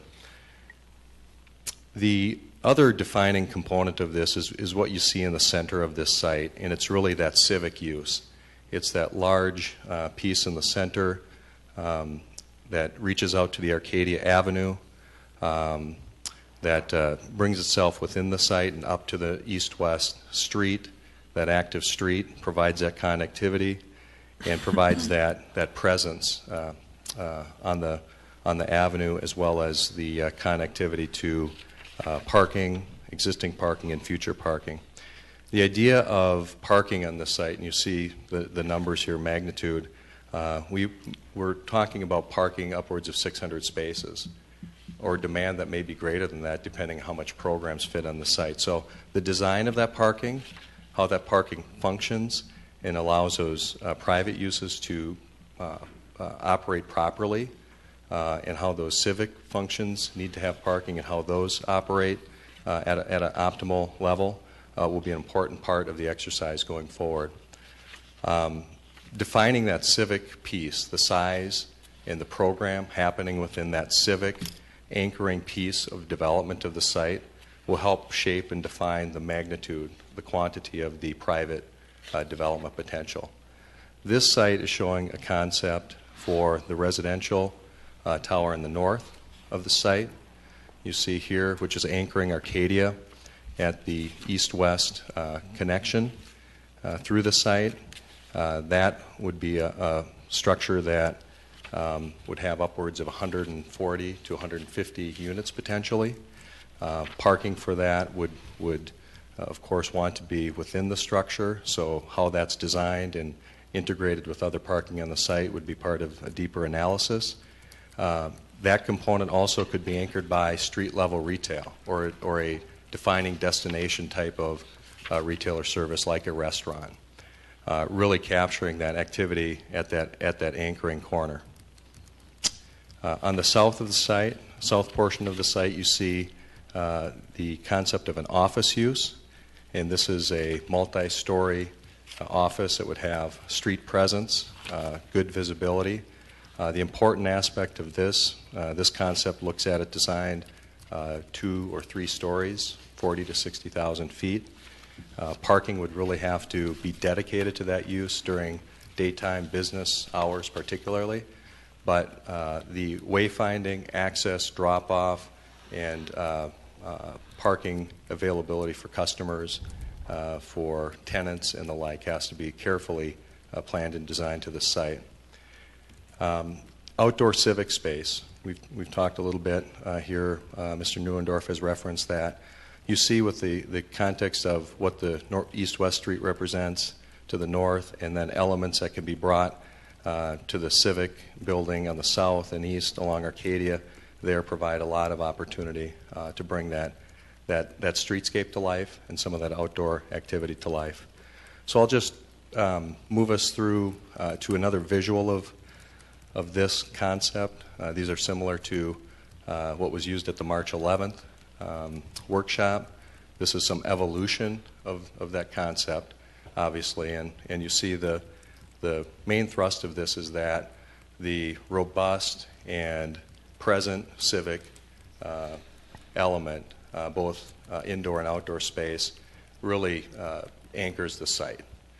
And the rest is left to your imagination and programmatic needs and desires to think about how that structure resides in Arcadia, to see how the rest of the square footage for needs that exist are planned into that space.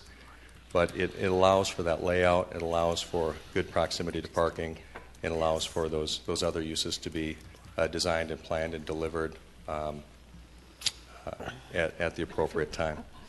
I'm going to just quickly move us to the second concept. There's not, from the standpoint of the interchangeable parts here that we have this east-west street in the north portion of the site.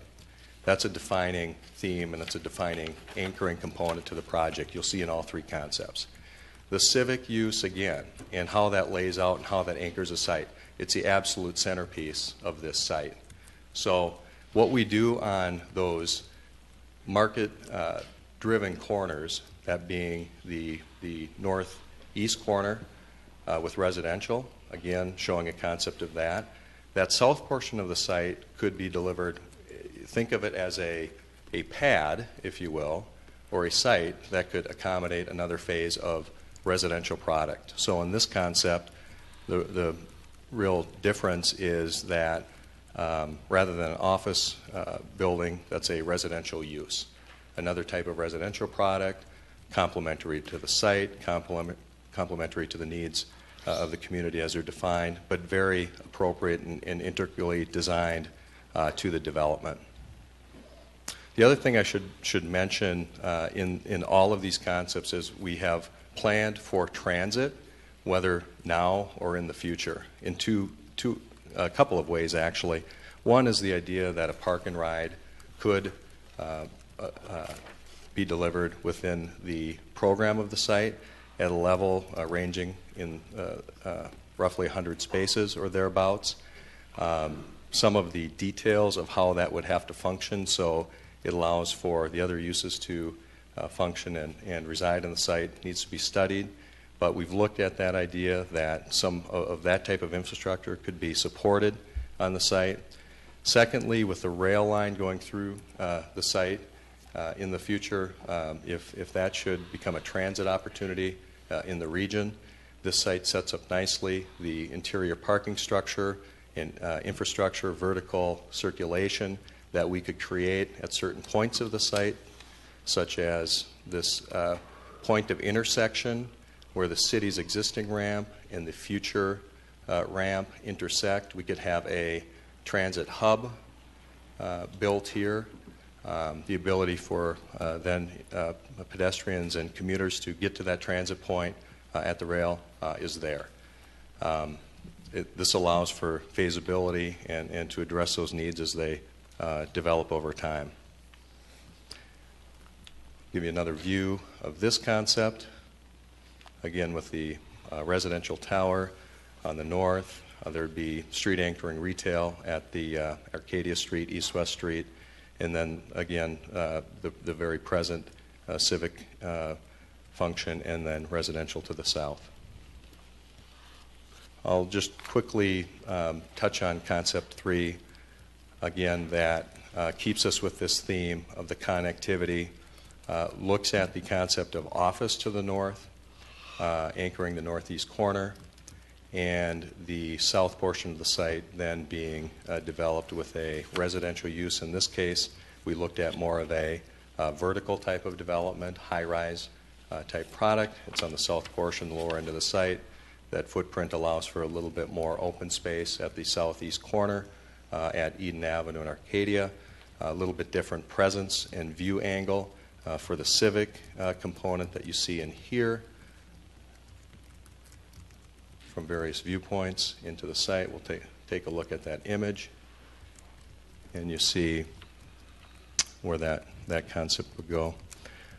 Again, with this concept, and as I mentioned earlier, looking at an office use on this site, regardless of where it may be located, the importance of good access, wayfinding, and very convenient, ample parking will be an exercise that needs to be incorporated into this design. The residential uses are going to expect parking within its structure and in very close proximity. So I think that that takes us through the 3 concepts. Happy to answer questions.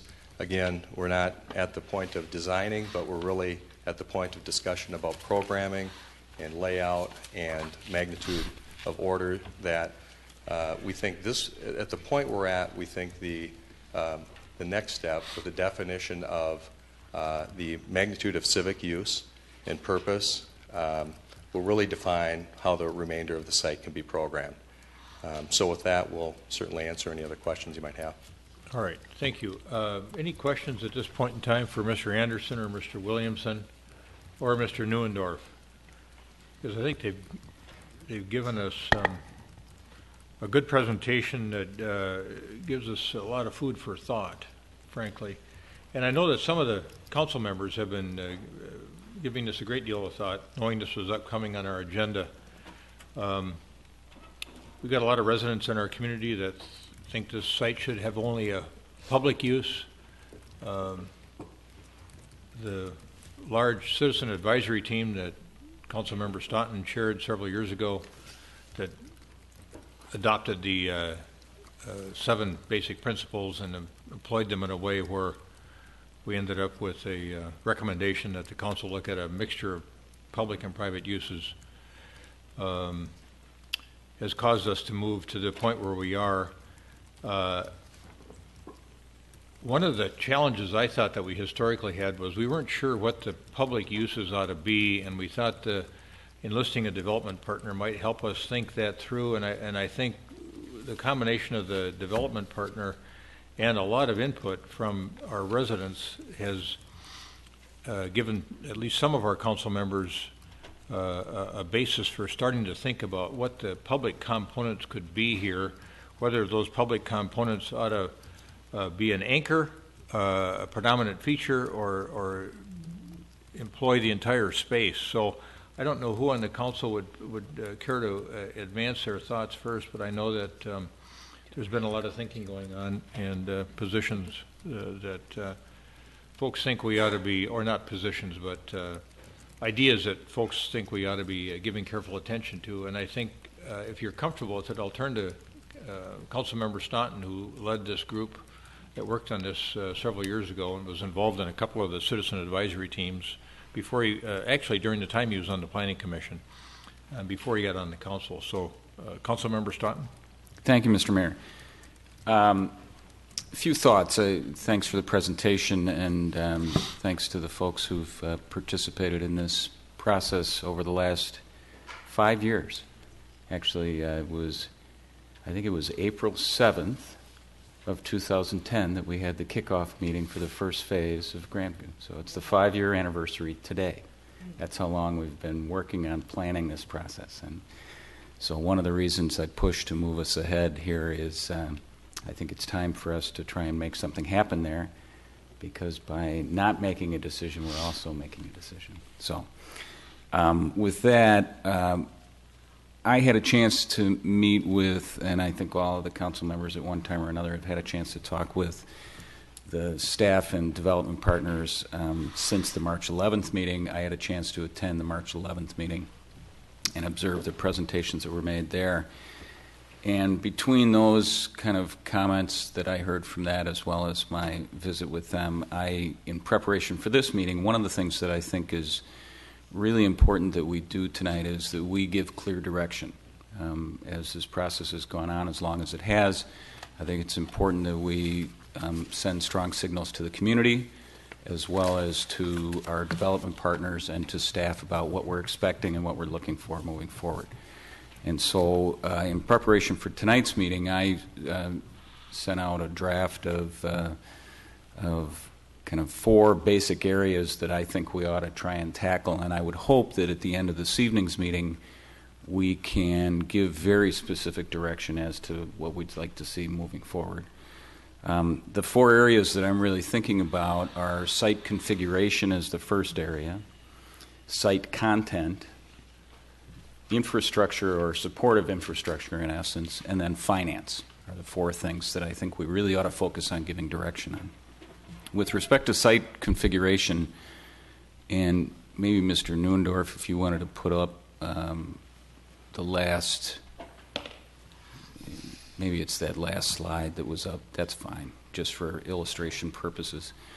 And I want to just kind of lay out my thoughts as a conversation starter and to provide some structure to our conversation. I'm not trying to preempt my fellow council members. I would hope that you'd all react to this and that together we could construct some specific direction.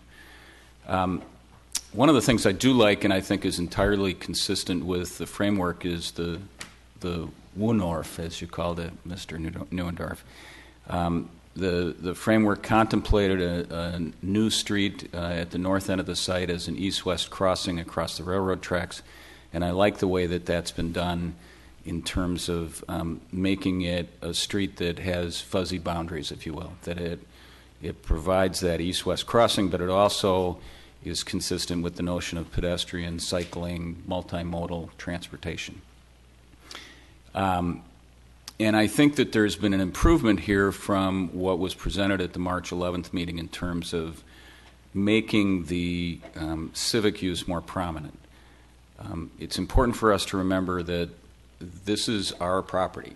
Normally when we have development teams in front of us, we're working from a regulatory perspective. We're working using our zoning code and trying to apply the application, trying to apply our rules to that zoning code. And here, since we own the property, I think it's really important that we behave more as owners rather than regulators.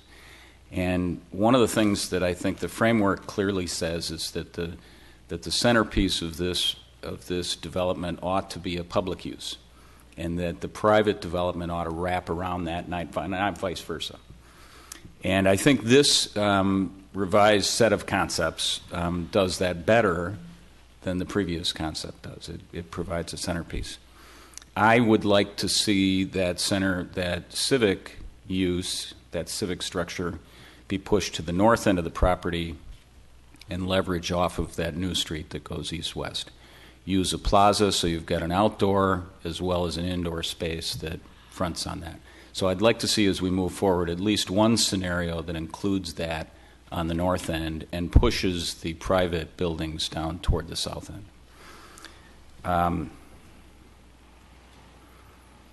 In terms of other configuration,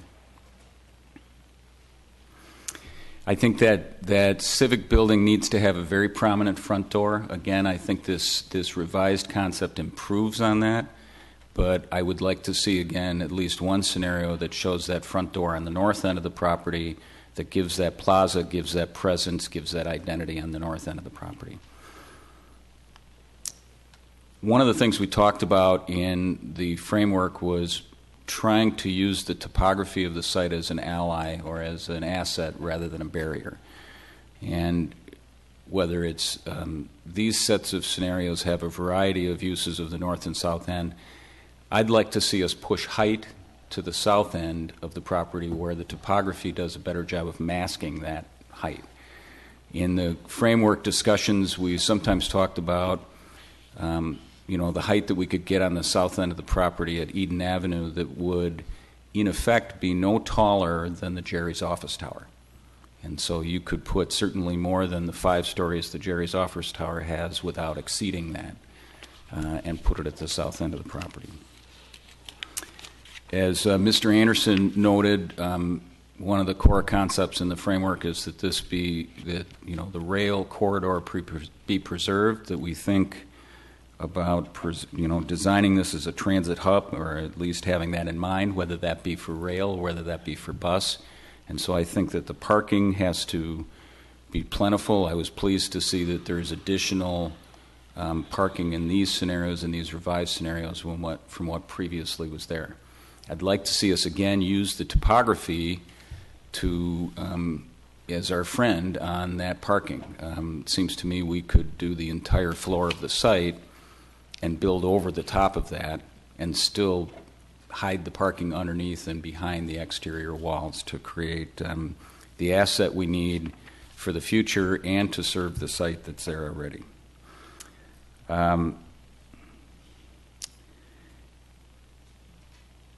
The framework is really clear about creating pedestrian and cycling friendly scenarios. I think the Woonorf does a nice job of that. I want to see us continue to put that throughout the site. So as we reconfigure, I'd really like to see what are we doing up and down Arcadia to make that pedestrian friendly and accessible, and what are we doing to leverage off the Woonorf.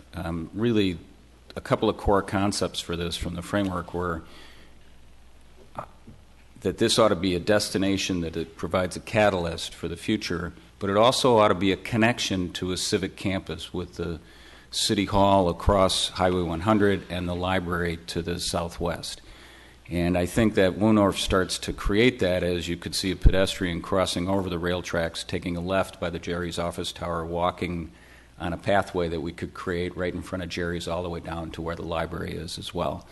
And we've had extensive discussions about the possibility of crossing 100 and things that we might do in the future in terms of a lid and leveraging that public space as well. So those are the thoughts that I had with respect to site configuration. Let me just identify a few on site content. There's been a lot of discussion about whether this ought to be public or private or a combination of the two. I am firmly in support of a combination of public and private. I think it's the fiscally responsible thing to do. I think that the public space has to lead and be the centerpiece, but that including private space enables us to more effectively pay for this property and pay for the public use, and also I think makes it a more vibrant place. In terms of what the public use ought to be, I would say with respect to Mr. Neuendorf's alternatives, to me it ought to be a combination of the first and the fourth. I think we ought to be thinking about moving our art center from where it exists now near Roslyn Park, and we have about 11,000 square feet in a building that, while charming, is not up to code and doesn't allow us to make any changes to it without bringing it up to code. And it has served a great purpose up until now, but I'd like to see us bring it to the next generation, consistent with what the Arts and Culture Commission has talked about. I think we ought to add to that a small performing arts space that may or may not be convertible. One of the things I heard consistently throughout this process was that While we have lots of performing arts space in the schools, they are not really accessible to the community.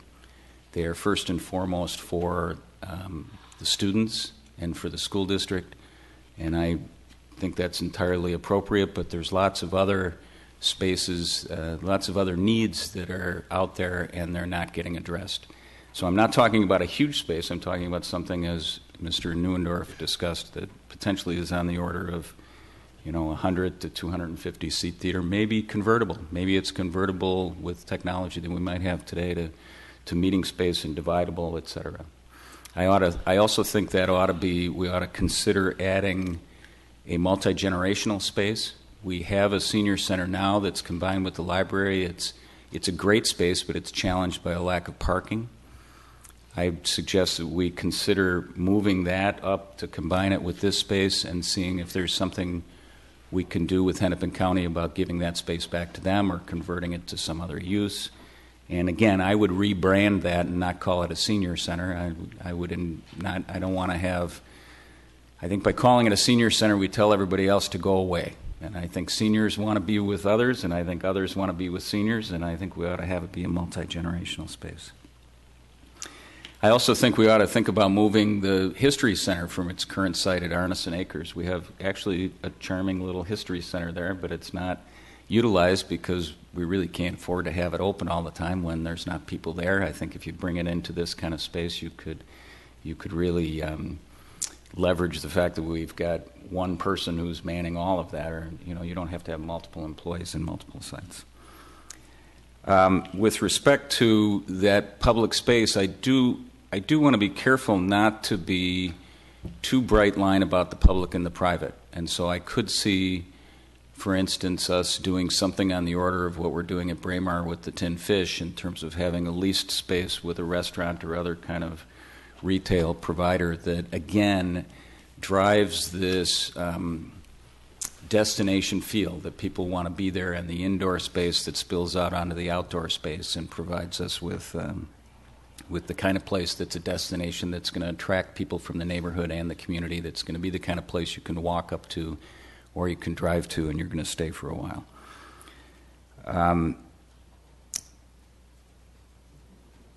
Parking facilities, as we talked about, I think it has to have sufficient space for the on-site use, but also provide sufficient park and ride space so that we're there for the future. I am not a fan of a fitness center on the site. There's a few reasons for that. I think that I don't see that there's a market failure out there. I think we have lots of fitness space in the community that's private fitness space, whether it be Lifetime or LA Fitness or in our own community, the YMCA. And frankly, the YMCA is a space that a lot of folks in our community have spent a lot of time raising money for, and I'm not really interested in competing with the YMCA after that has happened.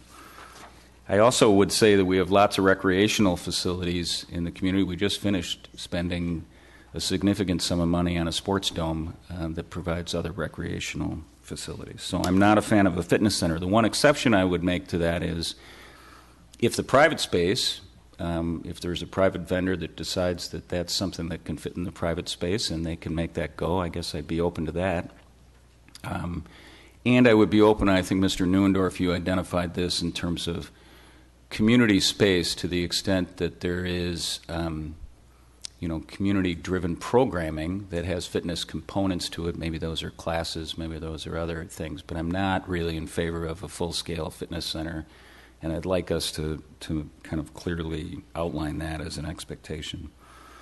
In terms of the private development, I'm a fan of having housing on the site. I think it keeps it alive. But I also think if we're going to have housing on the site, we ought to have affordable housing on the site as a component of this, and that's something that we ought to be firm on. Office, I'm open to office being on the site, but I also recognize that this is designed to be a catalyst for the rest of the neighborhood, and so I think we have lots of other properties around it that this may spur office development. If it includes some office on this site, I'm not opposed to that either. I'll try to wrap up here in terms of supporting infrastructure. This is more of an issue, I think, for staff to follow up on, perhaps with the Transportation Commission. The framework talks about significant changes to Vernon Avenue and to the Highway 100 corridor. With respect to Vernon, I really think it's important for us to make the conversion of Vernon from what used to be Highway 169, a freeway, to a city street. As you come north and east on Vernon Avenue right now, it's a 40-mile-an-hour road that's 2 lanes, and as soon as it widens to 4 lanes, the speed drops to 30 miles an hour. That doesn't exactly give you the signal to slow down. And in fact, people don't. And I think this would be a much better destination for folks, especially who live on the north side of Vernon, if we can convert that street as we contemplated in the framework to a 2-lane road that includes cycling and wide pedestrian passageways. With respect to Highway 100, we really need to work. We've got the opportunity to do some noise wall work there in the next couple of years. I'd like to see us also work on the southbound lane of Highway 100 on reconfiguring the exit and then the entrance going south, and including, as we talked about in the framework, a frontage road there that can provide the kind of traffic management that we're going to need as we add this infrastructure. One of the meetings we had earlier tonight was with the Energy and Environment Commission. They were reminding us that our comprehensive plan has lots of lofty goals about our efforts to be a more sustainable and a more environmentally responsible community. I think this is a place where we can really work to include some sustainability concepts as we redevelop this site that are going to make it cutting edge and that are going to accomplish some of the goals we have with respect to solid waste management as well as greenhouse gas reduction. And I think we ought to be working on that. Finally, with respect to finance, I was a big fan of engaging a development partner as opposed to proceeding with another round of consultants. And I think we've got a terrific agreement with our development partner, and I appreciate the effort that they've been putting into this matter. But the biggest reason that I wanted to do that was to get a real world sense of what the costs were going to be here. What is it going to cost for the public development? What's it going to cost for the private development? How are we going to make those things happen? So as we go forward, I'd really like to see some good cost scenarios, some good cost estimates, comparisons. I think some of my colleagues are interested in, for comparison purposes, what kinds of costs we'd be looking at if we did a purely public development of this site. Again, I'm not in favor of that, but if that provides a comparison for us, then that might be useful.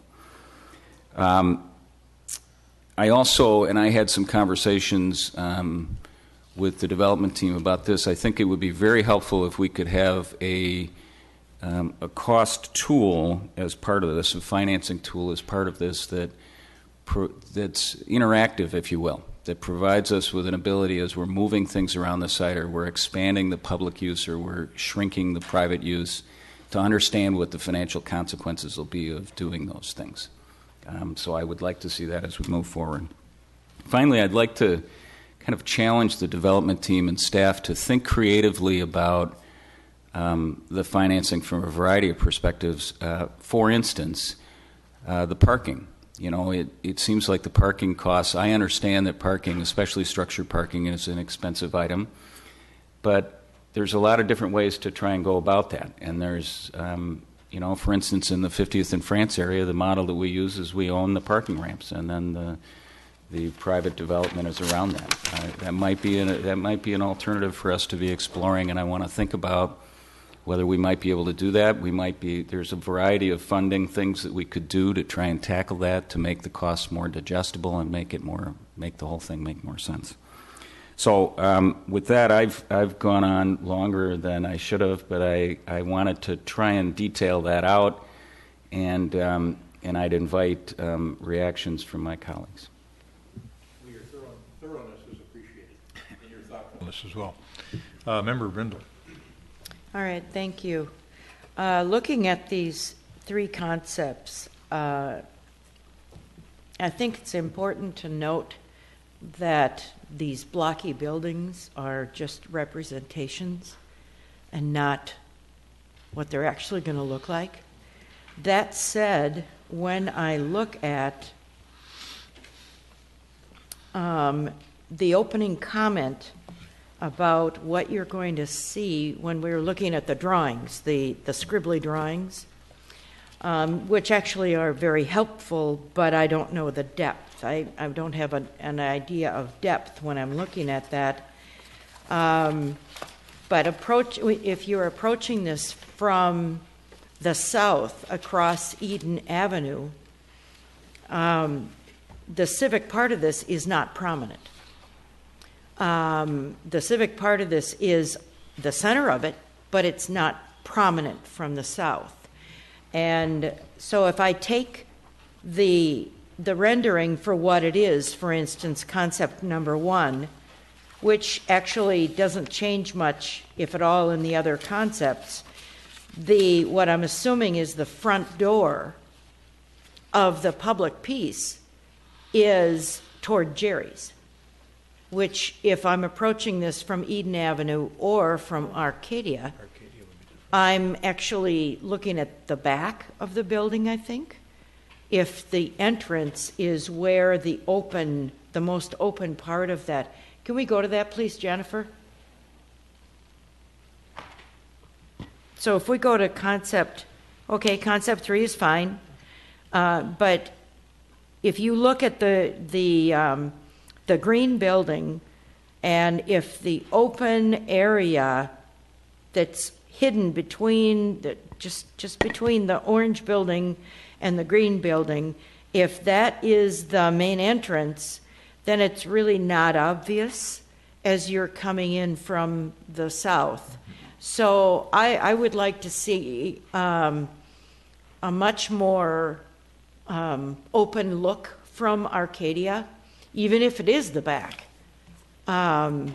which I'd like it not to be, frankly. But I would like that to be you're here, sort of, and to pull you in.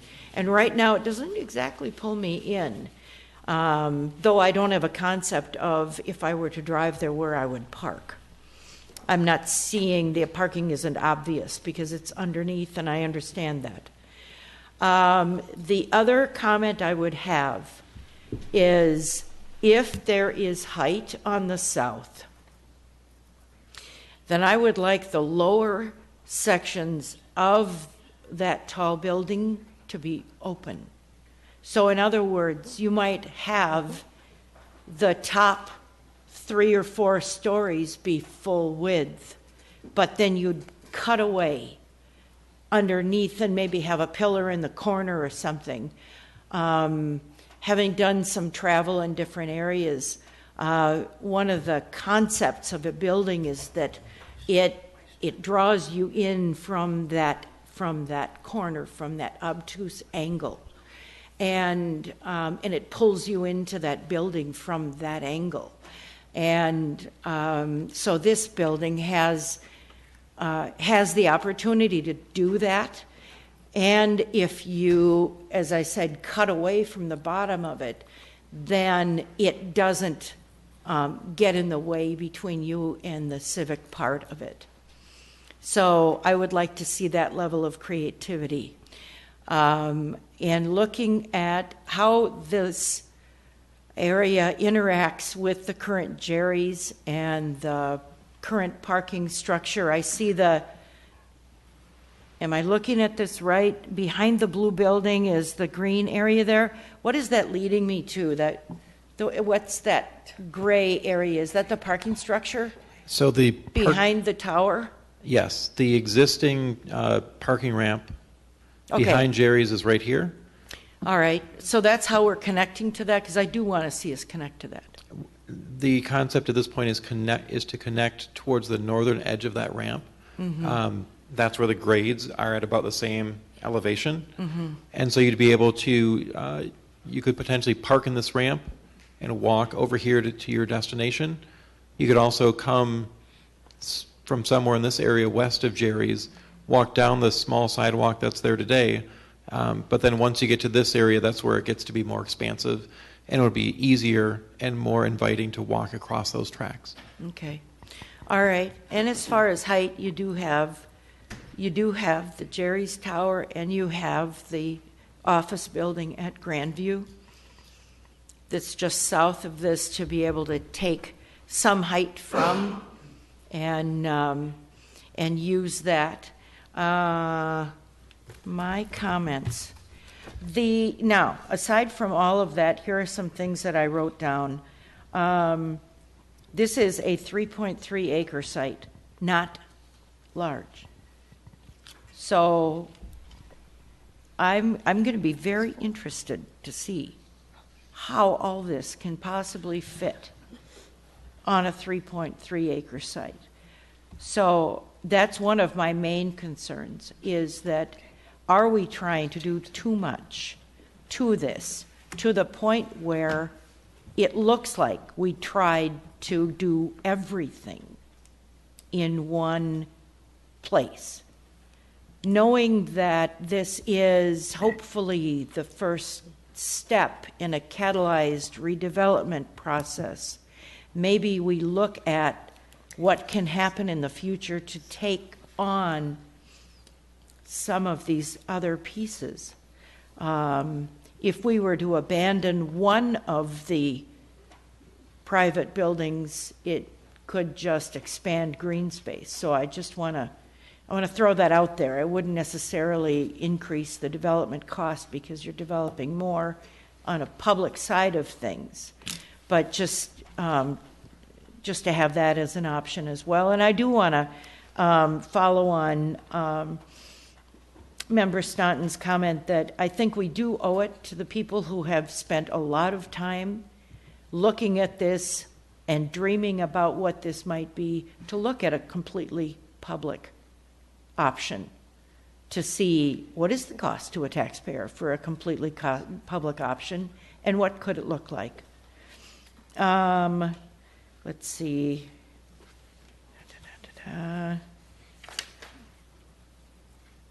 Integrating parking, augmenting parking. I do think the park and ride is a very important part of this. I don't think we ought to count on or rely on the Metropolitan Council to be a partner in that. I think we owe it to the rest of this area outside of this particular site to give us space for hide and riders. The hide and riders park where the medical clinic would otherwise park and the library users would otherwise park when their parking lots are overflowing, and they park where customers of the Jerry's complex, if you will, would park if they were running into either of those buildings. And they're there for 8 hours. So I think we need a way to provide them some parking. Then,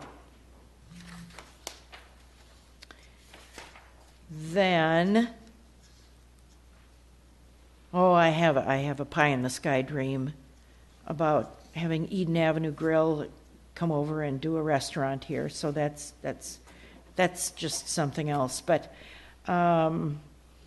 looking at performance space, I'm a musician.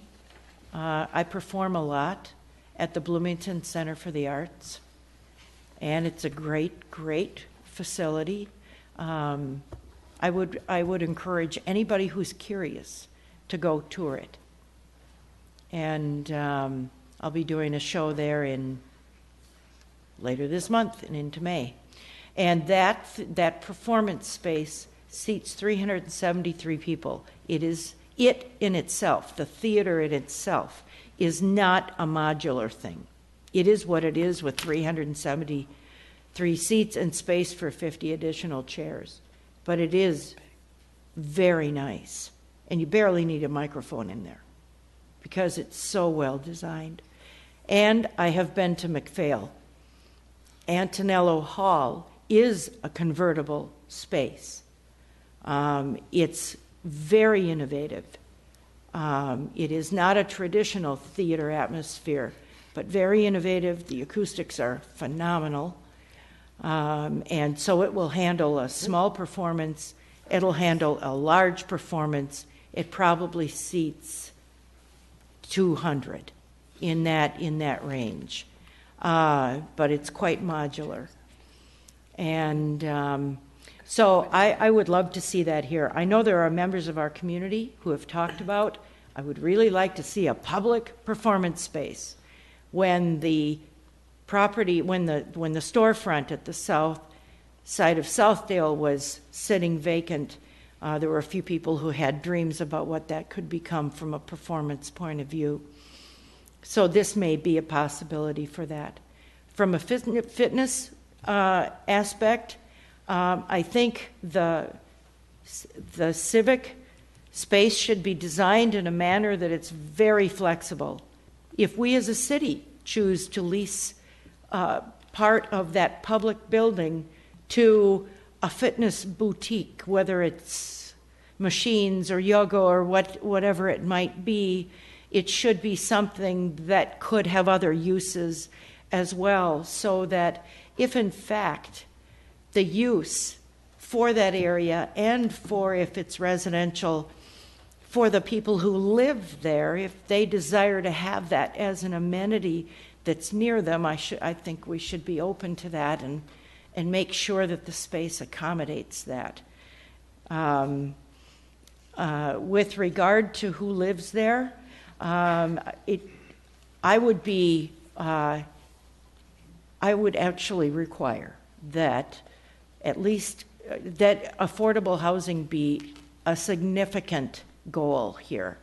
To have affordable housing, to have transit-oriented development here. You are in a transit area, so make sure that it does welcome people and be extremely convenient for people who depend on transit, and also people of special needs who wouldn't otherwise need to drive, be able to drive, but this area would provide them the ability to get to transit and to sidewalk their way to their job, or to transit their way to their job or to their entertainment, because it's so accessible. So those are my comments. Thank you. I'll try to keep my comments brief. I think I can do that a little bit because I did provide some feedback to the developer when we met, and I think many of those comments were incorporated in some of the things that we saw tonight. I also sent some suggestions through Manager Neal on Friday, and I believe some of those ideas have been incorporated by some of my colleagues, so thank you. For me, clearly the civic space is got to be the anchor here.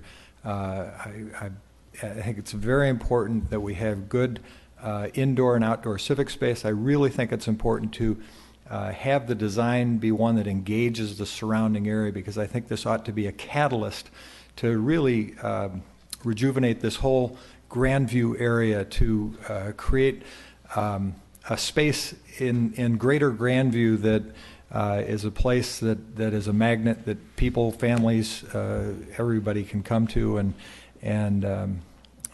I think this is really a great opportunity for that.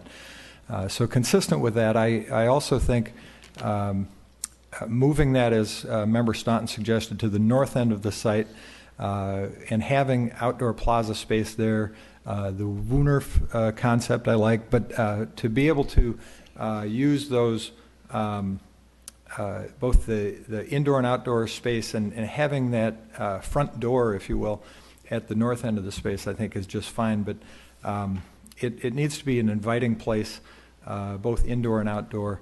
And I would even go so far as to suggest that we ought to be thinking about our outdoor landscaping with thought in mind of making it accessible and attractive in all seasons, so that when it's decorated with holiday lights, it's a festive area.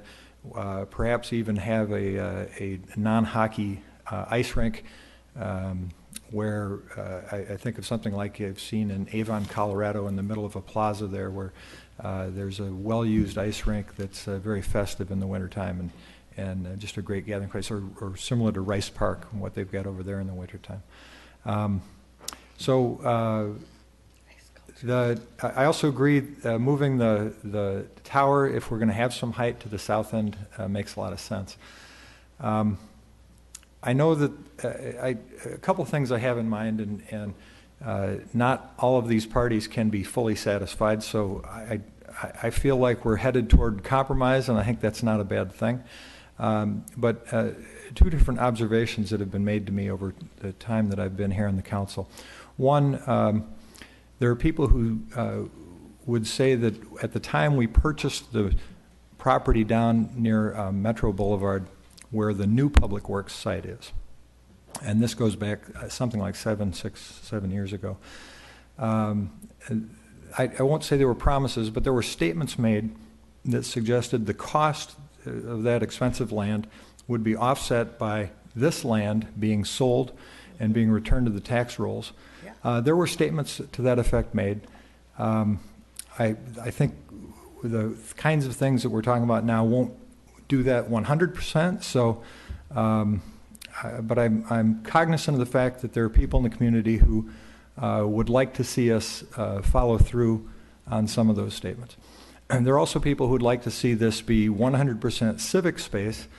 I would very much like to see some concrete proposals, including costs and that kind of thing, so we understand what the financial burden on the community is, but also can see the benefits. Because I think I'd be open to that, but I really think the direction where we're now headed is the likely outcome, both in terms of meeting our responsibilities, both fiscally and for building a great community. So that's the bulk of my comments, and with that, I'll turn it back to you, Mr. Mayor. Yes, let's remember this is 3.3 acres, and we bought 8 acres, so we're already up 8 acres over this. I need to know the financial part to make a decision about how big this civic part is, because I think that balance is really important. So the next time that I look at this, if I need to make a decision on it, I need to be able to balance off what I need to build publicly and privately to help pay for public. I'm glad that there's a park and ride included. I want that. I like the housing. I like some retail and restaurant. For the housing, I want at least some of it to be affordable. One of the buildings out of 2, percentage of a singular building. I'm okay with office. I like a mix of public and private space, so I like that concept, as Kevin said, of a restaurant or a coffee shop or something being embedded into the civics part. I am potentially interested in replacing the Art Center if I'm replacing the Art Center. We didn't buy that building up at 50th and France Edina Realty to never sell it again, the land, because it's now public land. So I don't want to get caught in the conundrum of replacing the Art Center and then having to commit to keeping that land public forever. Sometimes you need to help with your costs as a city. I'm interested in performing arts. I would also be interested, though, if the space was convertible. It would make the ability to use it different ways and rent it out differently easier. I might be interested in exhibit space for history. I'm not necessarily interested in storing the whole history center in an expensive new building. I like the idea of the civic building being on that north road with a plaza out in front. I think that makes a lot of sense. I'm okay with height either on the north or south. I'm not as committed to height on the south. I see an advantage for it on the north because it gives a great view if you're going to put housing in it. I'm okay with the buses picking up on the north end, so it makes the circulation through the site work better for just cars and then have the buses up there. But I need there to be some easy way for everyone to get there from their parking, and I need some sort of cover so that if you're waiting for a bus in the morning and it's snowing or raining out, that you're protected and that it's a very pleasant place to be. And that's all I've got. Thank you. I think I'll start from the outside and work my way in as opposed to the core property itself. So one of the things that we've talked about, I think everybody's sensitive to this idea, regardless of what you think the use of the property ought to be, to transportation infrastructure. We got to have the right kind of transportation infrastructure system in place over there that accommodates both motorized and non-motorized movements so that we can make this area realize its potential. It's a classic TOD site, transit-oriented development site. Member Brindle touched on that. We've got to make sure that we preserve public access to the rail bed, because at some point in time there may be some kind of station activity there, whether it's an actual station that you can park at and go down and get on the train, or it's what they characterize as on some of the Southwest LRT stops as a kiss and drop. We've got to be able to make sure that we preserve space and access to the rail bed. And then with respect to TOD and park and rides, it could be challenging because there was a Sector 5 study several years ago that showed that if we had room to park 650 cars in that neighborhood, we could get that equivalent number of vehicles off of Highway 100 going downtown every day. Well, that's, I think, what the projections are in terms of what the parking needs are going to be without a park and ride. So I think it could be challenging that way, unless you do your housing in a particular fashion. If you have a senior emphasis on your housing and senior affordable emphasis, you may be able to combine a building of senior affordable, a mixed senior affordable with some park and ride capabilities. So that's something that we need to think about too. So that leads me to the conclusion that housing is okay from my point of view. I think it's an appropriate place for multifamily housing of various types. I'm like Member Swenson. I don't have any preconceived notion of whether height ought to be in the north end or the south end or both ends, but I'm not afraid of some height. Height that could accommodate a variety of uses, public and private, in the same building. There is appeal to this Woonerf concept and the plaza on the north end, where your gateway into the public portion of the property would be a green plaza. A lot of nice green space out there. I can see a lot of glass. I can see performing arts. As we've evolved on this discussion and listened to people over time, I really come to believe that the performing arts, the arts and culture portion of our community ought to be the primary emphasis here. Whether we should move the arts center over there or move them into the senior center and move seniors, as Member Staunton says, over to the new facility, and then don't call it a senior center, but have it be a facility where there would be a variety of age groups meeting. I'm open on that as well. I think, like everybody here, we think the public use should be the primary driver. Public uses need to be both indoor and outdoor in nature. For me, as I said earlier, I would define the public use as having a primary arts and culture emphasis with a performing arts center of some type on the facility. And I really am confident that we could go to the philanthropic community in our town and find the funds that we would need to have somebody pay for and backstop operating losses. So not only the capital expense, but I think the operating expenses could be backstopped with some of the benefactors that are in our community that would be interested in having a better performing arts and visual arts presence in our community. So I think that's something that we need to encourage folks that are interested in the arts to start thinking hard about. The public-private concept is one that I continue to be comfortable with. After May 5th, we're going to know whether we have a chance at moving the school bus garage, because if the referendum for the school district passes, it's going to give them some funding capacity to look for something, look for an alternative space for the school bus garage. That could free up the land over there for a lot of other uses that we maybe haven't even given a strong thought to.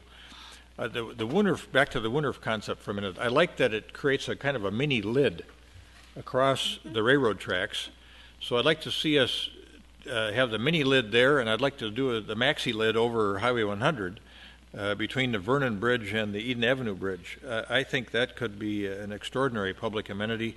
What goes in there, I'm not sure yet, but I think green space is certainly important, and I think we need to continue some kind of a dialogue with MnDOT on that property. That could also free up 6 to 8 acres of property for further development.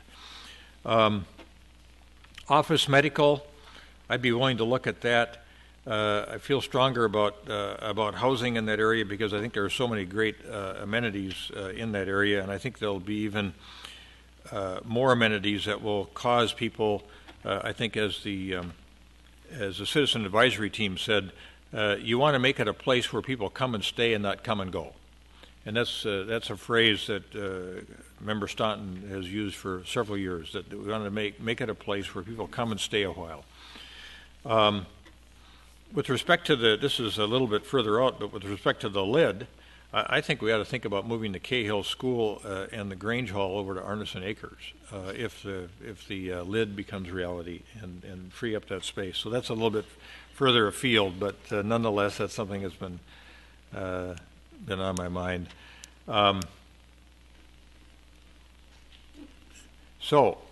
Fitness. I could see a small component there if we had the Performing Arts Center that had some flexibility to it. I could see yoga classes and things like that taking place there.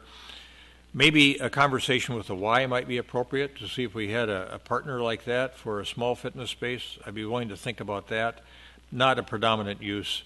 The whole notion to me of taking that whole space and turning it into some kind of a civic center or a fitness wellness center, it just doesn't resonate with me, and especially after having gone all around the metro and looked at all these different community centers, there isn't a single one of them that cash flows. And I told somebody I was at a meeting over in Maplewood about a year ago I sat next to their mayor. I said, we were in the community center over there. It's massive. It's impressive. And I said, how's it doing? He said, it's doing great. We got our subsidy down to $600,000 a year from $800,000, and at least those are the kind of numbers I remember. And that seemed to resonate with me. From when I first got on the council, we went all around town and looked at community centers, and it didn't seem like any of them were cash flowing. All of them were subsidized. That's not a bad thing to be subsidized. We're not in the for-profit business. We do things for our community that support our community, where we all, as taxpayers, support those things. Braemar Ice Arena is a classic example. It's never paid for itself. We don't balk at that, but I am sensitive to the idea that I think a dedicated use like a fitness and wellness center, we would be in the range of $40 to $60 million on expenditure. We just spent $15 million on a sports dome and a new outdoor rink, and it caused our taxes. That's half of our tax increase, and I just don't see the idea of spending $40 to $60 million resonating with our residents, especially, as Member Staunton said, there's no market failure in this particular area. I think we could have a wonderful plant over there, a wonderful community space for arts and culture. And that's the direction that I'm kind of heading, at least mentally here. And I think we ought to be putting those community uses, those public uses, at the forefront now of our thinking, and let the private sector uses fill in around those public uses that we determine are important for our community. So I hope that's helpful. It's kind of like a massive sketch plan review. So I noticed as we were sitting here, with a very significant piece of property. So those are my thoughts. You've heard the thoughts of my colleagues. There's a lot of commonality, I think, in the thinking. And that's it. Any other comments for us? Just in closing. So this is very helpful. Thank you very much. Very helpful comments. Our next two events for this project are coming up soon. On April 22nd, we'll move forward with a public open house where we'll take as many of these comments as we can and make some revisions to the documents and bring those to the open house. That will be on April 22nd. And then in mid-May, we have a sketch, not a sketch plan, but a work session scheduled where we hope to have, well, not hope, but we will have updated renderings with dollar amounts, with costs, with financial calculators, so we can start making more educated decisions about bringing these concepts and these visions to reality. So stay tuned for more. Thanks. Thank you. All right. Mr. Anderson, Mr. Williamson, thank you. Folks that were here to observe, thanks as well, and thanks to my colleagues. Next matter, Resolution 2015-35, accepting various grants and donations. Is there a motion? So moved. Second. A motion and second to adopt Resolution 2015-35. Any further discussion? All those in favor of adopting the resolution say aye. Aye. Aye. Opposed say nay. Carried. Edina Arts Center had some very nice donations this reporting period, led by Andy and Michelle Herring. Michelle's mom, Peggy Kelly, and her husband Mike. Her husband, Peggy's husband, is Mike, and Mike is a junior. Mike, the Mike we know, who was on the council. They have been so supportive of the Arts Center. I want to thank them publicly for that wonderful level of support. And again, Andy and Michelle Herring, and a wonderful $500 gift to the Arts Center. All right, next matter. Student Board and Commission member onboarding. MJ here, or somebody else going to handle this? I can Karen? take this one. I saw you moving your microphone, so I figured that. We were looking for direction with respect to interviewing for student board and commission members. In the past, we've had 2 council members that have volunteered. And so our first question was, do we have 2 council members that would like to do it again? If not, staff could work with some of the chairs to potentially coordinate an interview panel as well. Member Brendel, you have been part of the historic team on this. I don't know. Yes. I'm interested in your thoughts, and then. Yes. Member Stewart. I think I think. Oh man, I'm having trouble. I think it would be good to have City Council do it. We do the appointment, and so it would be nice to have City Council conduct the interviews. So if my recommendation would be to recruit one of my peers to. You have a volunteer next to you, I think, because he was putting his pen up similar to the Scott Neal. I think I have something to say. You want to do it? Which will be confusing if you Okay. both. So I'm All thinking right. we have a solution, right? So Member Stewart and I will do it. And if you would let MJ know that we would like the staff to coordinate the schedule. She did list out some dates. The only okay, yeah, and I can communicate with her on that. The only date I wouldn't want to do is a Tuesday morning because that's Rotary. So, but yeah, that would be just fine. And then a press release, and then letting the high school know so that they can pass the word as they do so well, because we usually get over 50 applicants. And so that would be great. I have even more times to block out. Okay. And then, but I do think it wouldn't be a bad idea to have staff represented in the interviews as well. Is that not something that's been done before? Or? Right. Well, staff welcomes them. Okay. Yeah, they come in, and MJ is there welcoming them and talking with them a little bit about what they're, the different commissions, and then they come in and we interview them.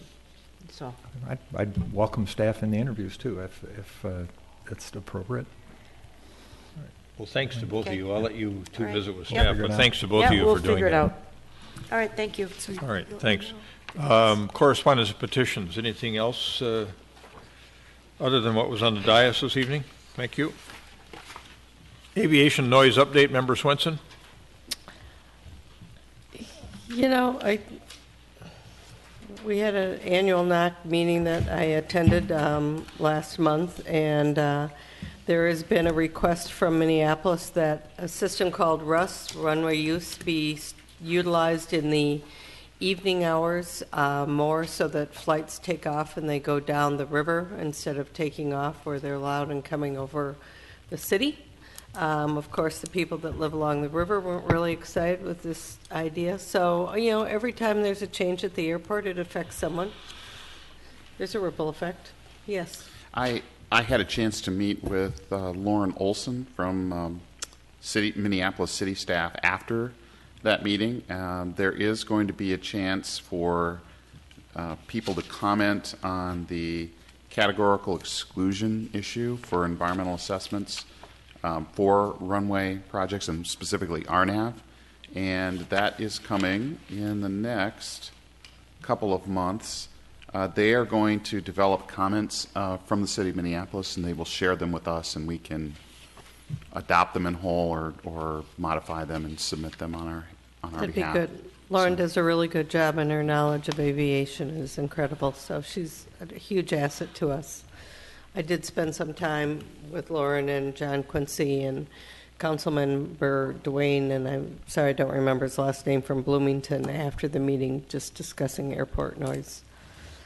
Everyone has a different opinion. All right. Mayor and council comments. Member Stewart, if you would start us out, please. Appreciate it. So it's been 3 weeks since our last meeting. On March 19th, I did go to a presentation of from the school superintendent regarding the upcoming referendum. That one was at Creek Valley School. There's one tonight, actually, but there's a third one coming up on April the 20th. So for those citizens who are in the Edina School District, I recommend hearing what they have to say about that. So, also, I joined Congressman Keith Ellison on last Tuesday, the 31st of March, who was touring up at 50th and France, looking at our organics recycling program up there. Edina has really been a leader in some organics recycling, both up at 50th and France with a handful of the businesses up there, but also at our schools. And so it's great to have the congressman be interested in seeing what's going on there and wanting to leverage that and see if he can make it happen in larger ways in more places in the greater community. And congratulations to the 50th and France Business and Professional Association for doing a great job on that. On last Wednesday, April the 1st, I attended a neighborhood association meeting for the Strackower Park Neighborhood Association. What a incredible experience that was. Just a invested group of citizens, people who care about their neighborhood a lot and really want to engage and help us engage with them to help them improve their neighborhood and keep it a great neighborhood. So I hope we can find, as time goes forward, find ways to do exactly that with them. So I was very encouraged by that. Upcoming, tomorrow night, the Energy and Environment Commission is hosting an event at 7 o'clock at Edina High School. And we encourage everybody to participate in that. Paul Douglas, the weatherman, is a featured speaker, and it should be a really interesting event. On April the 14th, I'm looking forward to two different things that are coming. One, during the day, there's a U.S. citizenship ceremony that's going to take place at Southview Middle School. I'm kind of excited to see that. And that same evening, Tuesday, April the 14th, there's a Vision Edina open house here in this chamber. So please come. Thank you. Member Brendel. Thank you. I have two things. April is the month of the military child, April 15th, also known as Tax Day, is Purple Up Day. So it's a day to raise awareness and honor military children. So people are encouraged to wear purple on April 15th and show your support of military families and their children. And then I-494 Commission, commuter services is what we call a TMO, or a Transportation Management Office. And this is a small staff of people who help us manage the number of cars on 494. And there is a commuter employer luncheon on Tuesday, April 28th from 11 to 1 at the Best Buy headquarters in Richfield. And this event over the lunch hour will highlight what Best Buy does in how it's created its transit, carpool, vanpool, and bicycle commuting program. And you'll be able to tour the Best Buy amenities and learn about the commuter services Try It program. So any employers who are along the I-494 corridor, or whose employees depend on 494 to get to work, if you wanted to try alternatives and find alternatives to help control the congestion on 494, you can get a hold of Commuter Services and their Try It program. But it's April 28th from 11 to 1 at Best Buy. Thank you. Member Swenson. I just have one thing. We were going to do a Cahill small area plan this year, and we took that money to use it for the Southdale plan. But I have a huge concern now that Cahill, a lot of that property is now owned by one person, and they have an interest in potentially redeveloping it. I think we have to start on that plan sooner or later, because we can't come to them at one point and just say, gee, I'm sorry, we haven't done a small area plan. It says in the comp plan that we need to. So I'm going to suggest that we try to schedule that as time permits this year. And I know we need to finish the one that we're working on in the Southdale area probably first, because we can't tax our planning department. But we managed the Valley View plan, I thought, pretty nicely, though I know Lindy and Karen were huge players in that. I'd like to see if we could maybe put that back as a budgetary item and find a way to pay for it starting this fall. What do you think? Oh, Captain. We will take a look at it. I can tell you that, and see where we are kind of midway through our budget season and give you a better idea then. Okay. Do we need better than that? Okay.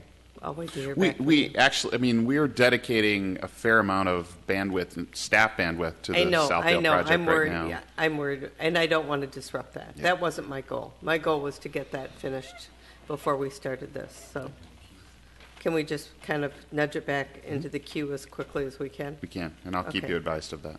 I appreciate that. Thank you. That's all. Member Staunton. Just to leverage off of that, on Thursday, March 26th, we had the kickoff meeting for the interim planning process for Southdale, and my thanks to staff for their great work getting that set up. Folks who watched our March 17 meeting will remember that we appointed 4 members to that committee, along with 2 planning commission members, and we left the remaining 6 members to be selected at that meeting, and I was there in attendance. And the mayor was out of town, and the mayor pro tem was busy with more important duties having to do with her husband's birthday. So I attended in their place and just kind of kicked off the meeting, and then sat on the sidelines and watched. It was a fascinating process. It was very interesting watching the neighbors.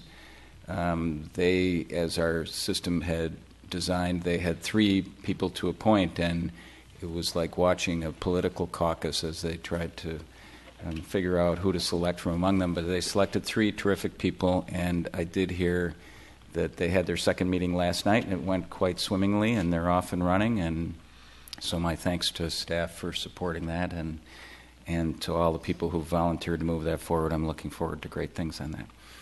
And Mr. Mayor, that's all I have. All right, good. Thank you. On the 31st, I attended the 50th France Organics meeting that Congressman Ellison attended, and then Member Stewart and I had lunch afterwards with our State Senator Melissa Franzen. And on the next day, Member Swenson and I had breakfast with a constituent who had some concerns about his mother's estimated market value. And then I attended a Southwest LRT Corridor Management Committee meeting that morning as well.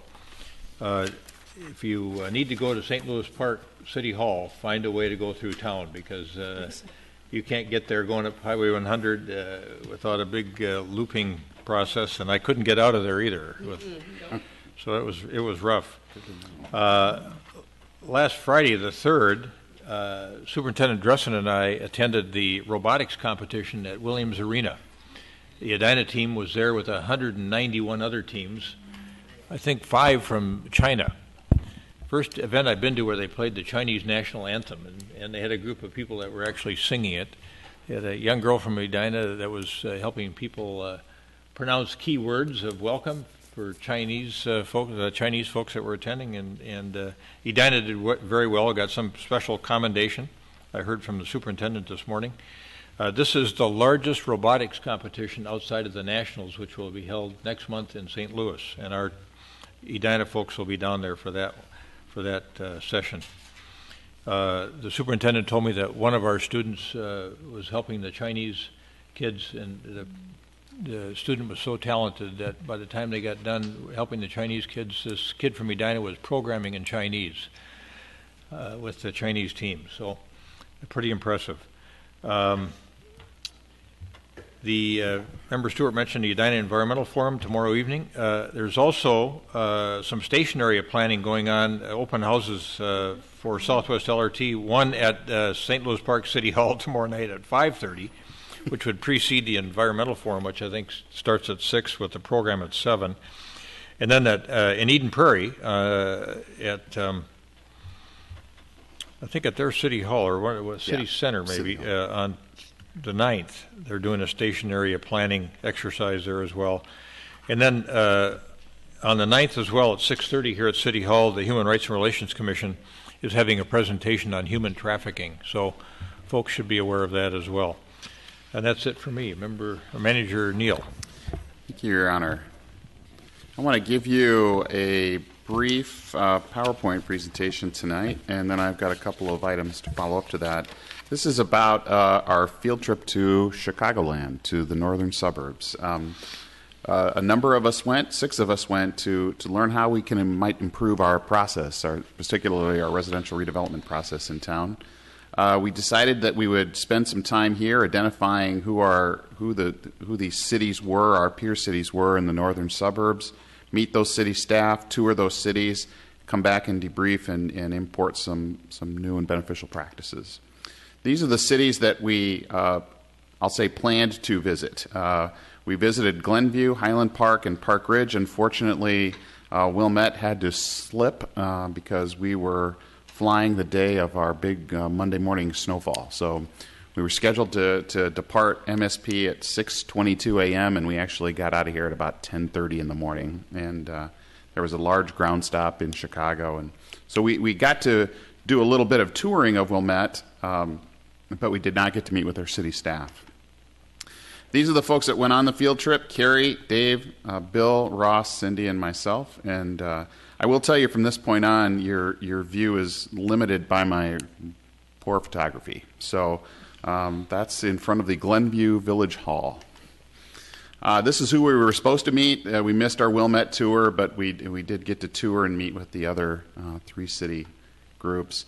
Glenview is a northern suburb. It's 14 square miles, just over 50,000 people, median home value of $425,000. Very similar to Edina in many different ways. What you're looking at on the left is some of the new development that's occurring in their central business district, and on the right is a view of their new library they just built in their downtown. They have been experiencing residential redevelopment for 15 years. Yeah, these are the before and after. I've got a before and after shot in each community. But this is the kind of thing that you're seeing there. It's the kind of very similar to what we see here. Their city staff that we met with in Glenview, the guy in the blue shirt with the water in his hand is Jeff Brady. He's their director of planning. The guy in the white shirt is Don Owen. He's the assistant village manager. And Sarah Kuchler is the assistant to the village manager. And the building official, and I didn't catch his name. Carrie, do you remember his name? Yeah. But these folks were very gracious to us. They gave us a couple of hours of their time, gave us lots of materials to bring back with us. Highland Park, beautiful city. Highland Park is 30,000 people, 12 square miles. Median home value is a little over $500,000, and this is closer to the lake. This is their train station. All three of these cities were train station cities. It featured very prominently in how the cities were developed. This is some housing that's sort of on the edge of their downtown, and just a real quick view downtown. You can see the snow, that they got a lot of snow that time too. And again, kind of a before and after view. This is what's going on in their community. Again, they've been experiencing it for more than a decade. Their city staff were very helpful to us. When we got there, we had a nice conference room, and all of us had a book, this book, actually, for everybody on our team. They provided us a great deal of information. We met with their building official, John Tilton, who up until a year ago or so was the building official in St. Louis Park. Joel Fontana is their community development director. Gita Newkirk is the city manager. Linda Sloan is their planner. And we also got to meet with their mayor, Nancy Rodkin-Rotering, who came in and told us that she married a cake eater and that her husband is from Edina, and her mother-in-law still lives in White Oaks, and she's been to Edina many times. So I think we got a great treatment from that city, and that is, I'm not sure. You probably know him though, Bob. Laird, I think. Laird. Okay, I'll find that out for you. Park Ridge. Park Ridge is a city of 7 square miles, 37,000 people, and a median home value of $420,000, with an old theater in their downtown. These two buildings are also just off their downtown.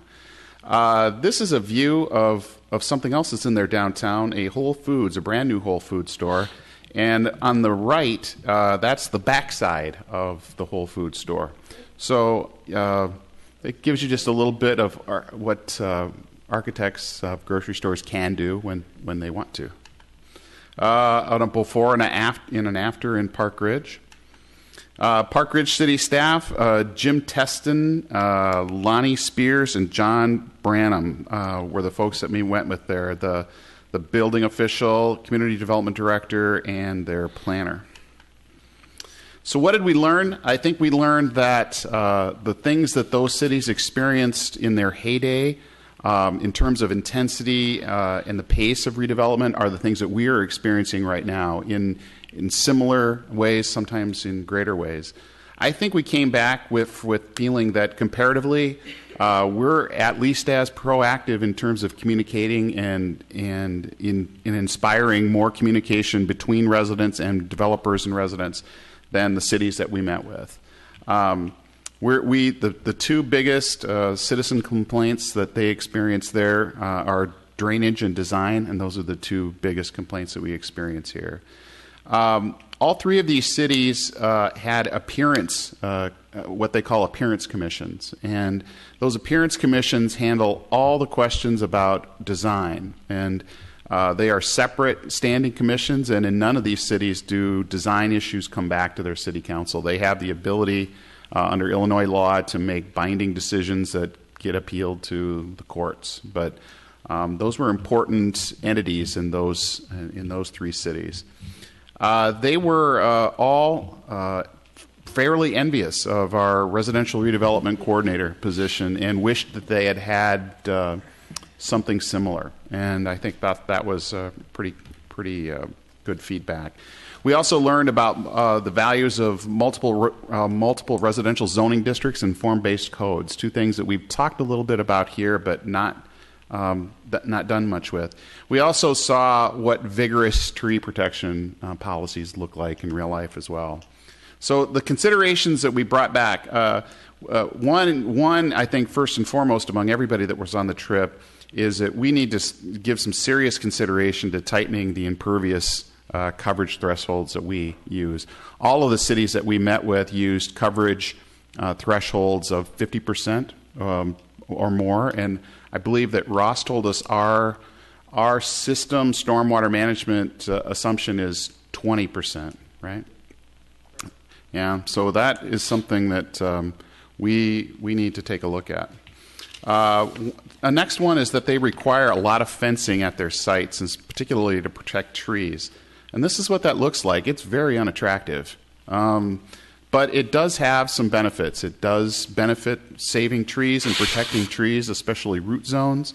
And it does demarcate where the lot line is for a project. So one of the common complaints we get is my neighbor's house is being redeveloped and their workers walk all over my yard, or they stack their ladder in my yard, or they drove their bobcat down my yard. Well, they walked over and turned on my water. Right. My water. And that could still happen in this case, but they say that it doesn't happen very often because the fence is the lot line, and the entire lot is fenced. Well, it means the dumpster's never in the wrong place. It means the porta potty's never. It's very clear. Over the lot line. It's very clear, right?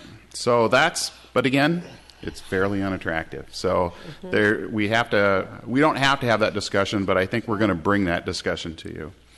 And others, there was a definition in Highland Park for technical demolition. This is what happens when people play games with our code and take down everything but one wall and then not call it a demolition. They'll call it a renovation. But there are ways that you can deal with that as well.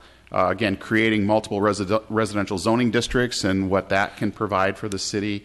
We learned a new methodology for measuring height, and Carrie was very excited about that. So we're going to bring that back to you as well. We learned in a couple cities about the value of creating a rental housing registration process and what that kind of benefit that has. And so we want to talk a little bit more about that in the future. We had some good discussions with them about reformatting how we price our building permits, from one in which developer or builders come in and tell us the price of what they're doing versus one that's computed on the size and the finish quality of what they're doing. That can have some pretty big effects on building permits, so we need to be careful if we're going to do something like that. But it tells me there is another way to price building permits. And we also learned about the single lot subdivision, and this was happening primarily in Highland Park and Glenview, but it was a way of sort of capturing, in a redevelopment standpoint, stopping time and looking at all the other impacts that lot has around, primarily drainage impacts around its neighbors, and bringing them through essentially a subdivision process for a single lot. And it provides the city a much better position in which to manage how drainage issues get handled in the field. So that was our trip. It was very interesting. Sounds cool. Yeah, we had a good visit. Good. Questions for Manager Neal? Comments?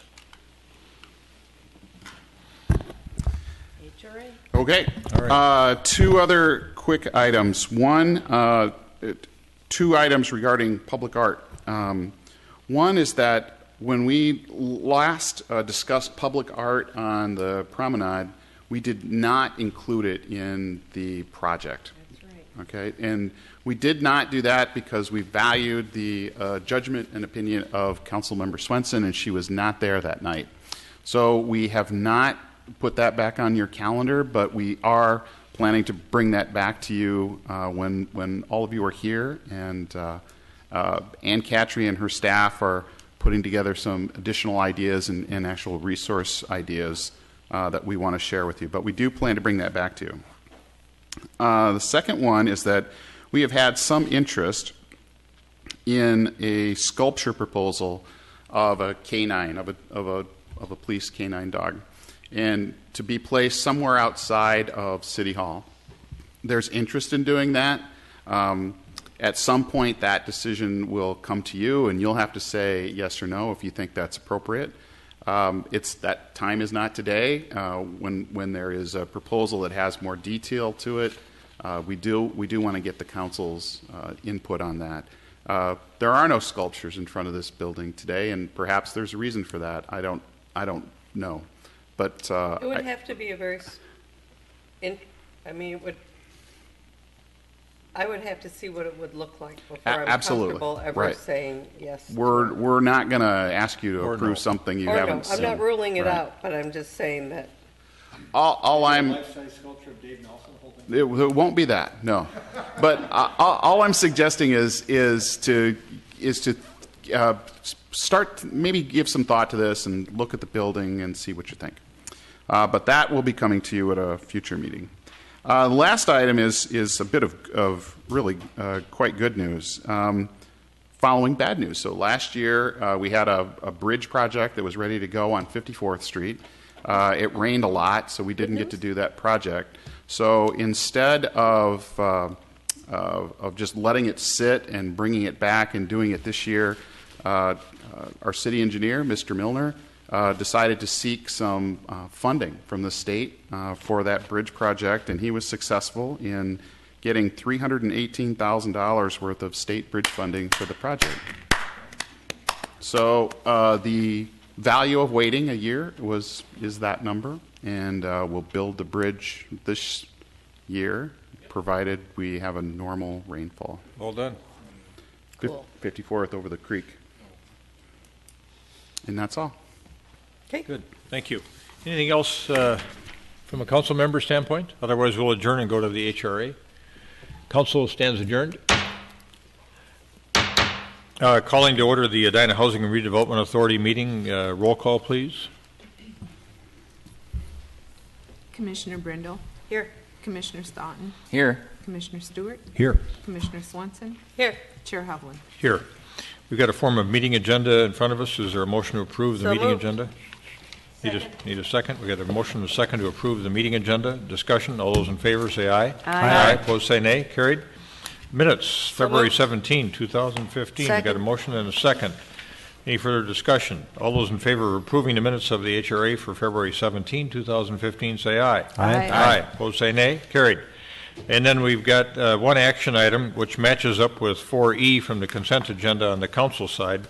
7101 France Avenue, Rue de France, easement settlement, Hazelton, characterized as Hazelton Road Improvement BA 417. Is there a motion to approve that? So moved. Second. Got a motion and a second to approve that roadway improvement from an HRA standpoint. Any discussion? All those in favor say aye. Aye. Opposed say nay. Carried. HRA stands adjourned. Thank you.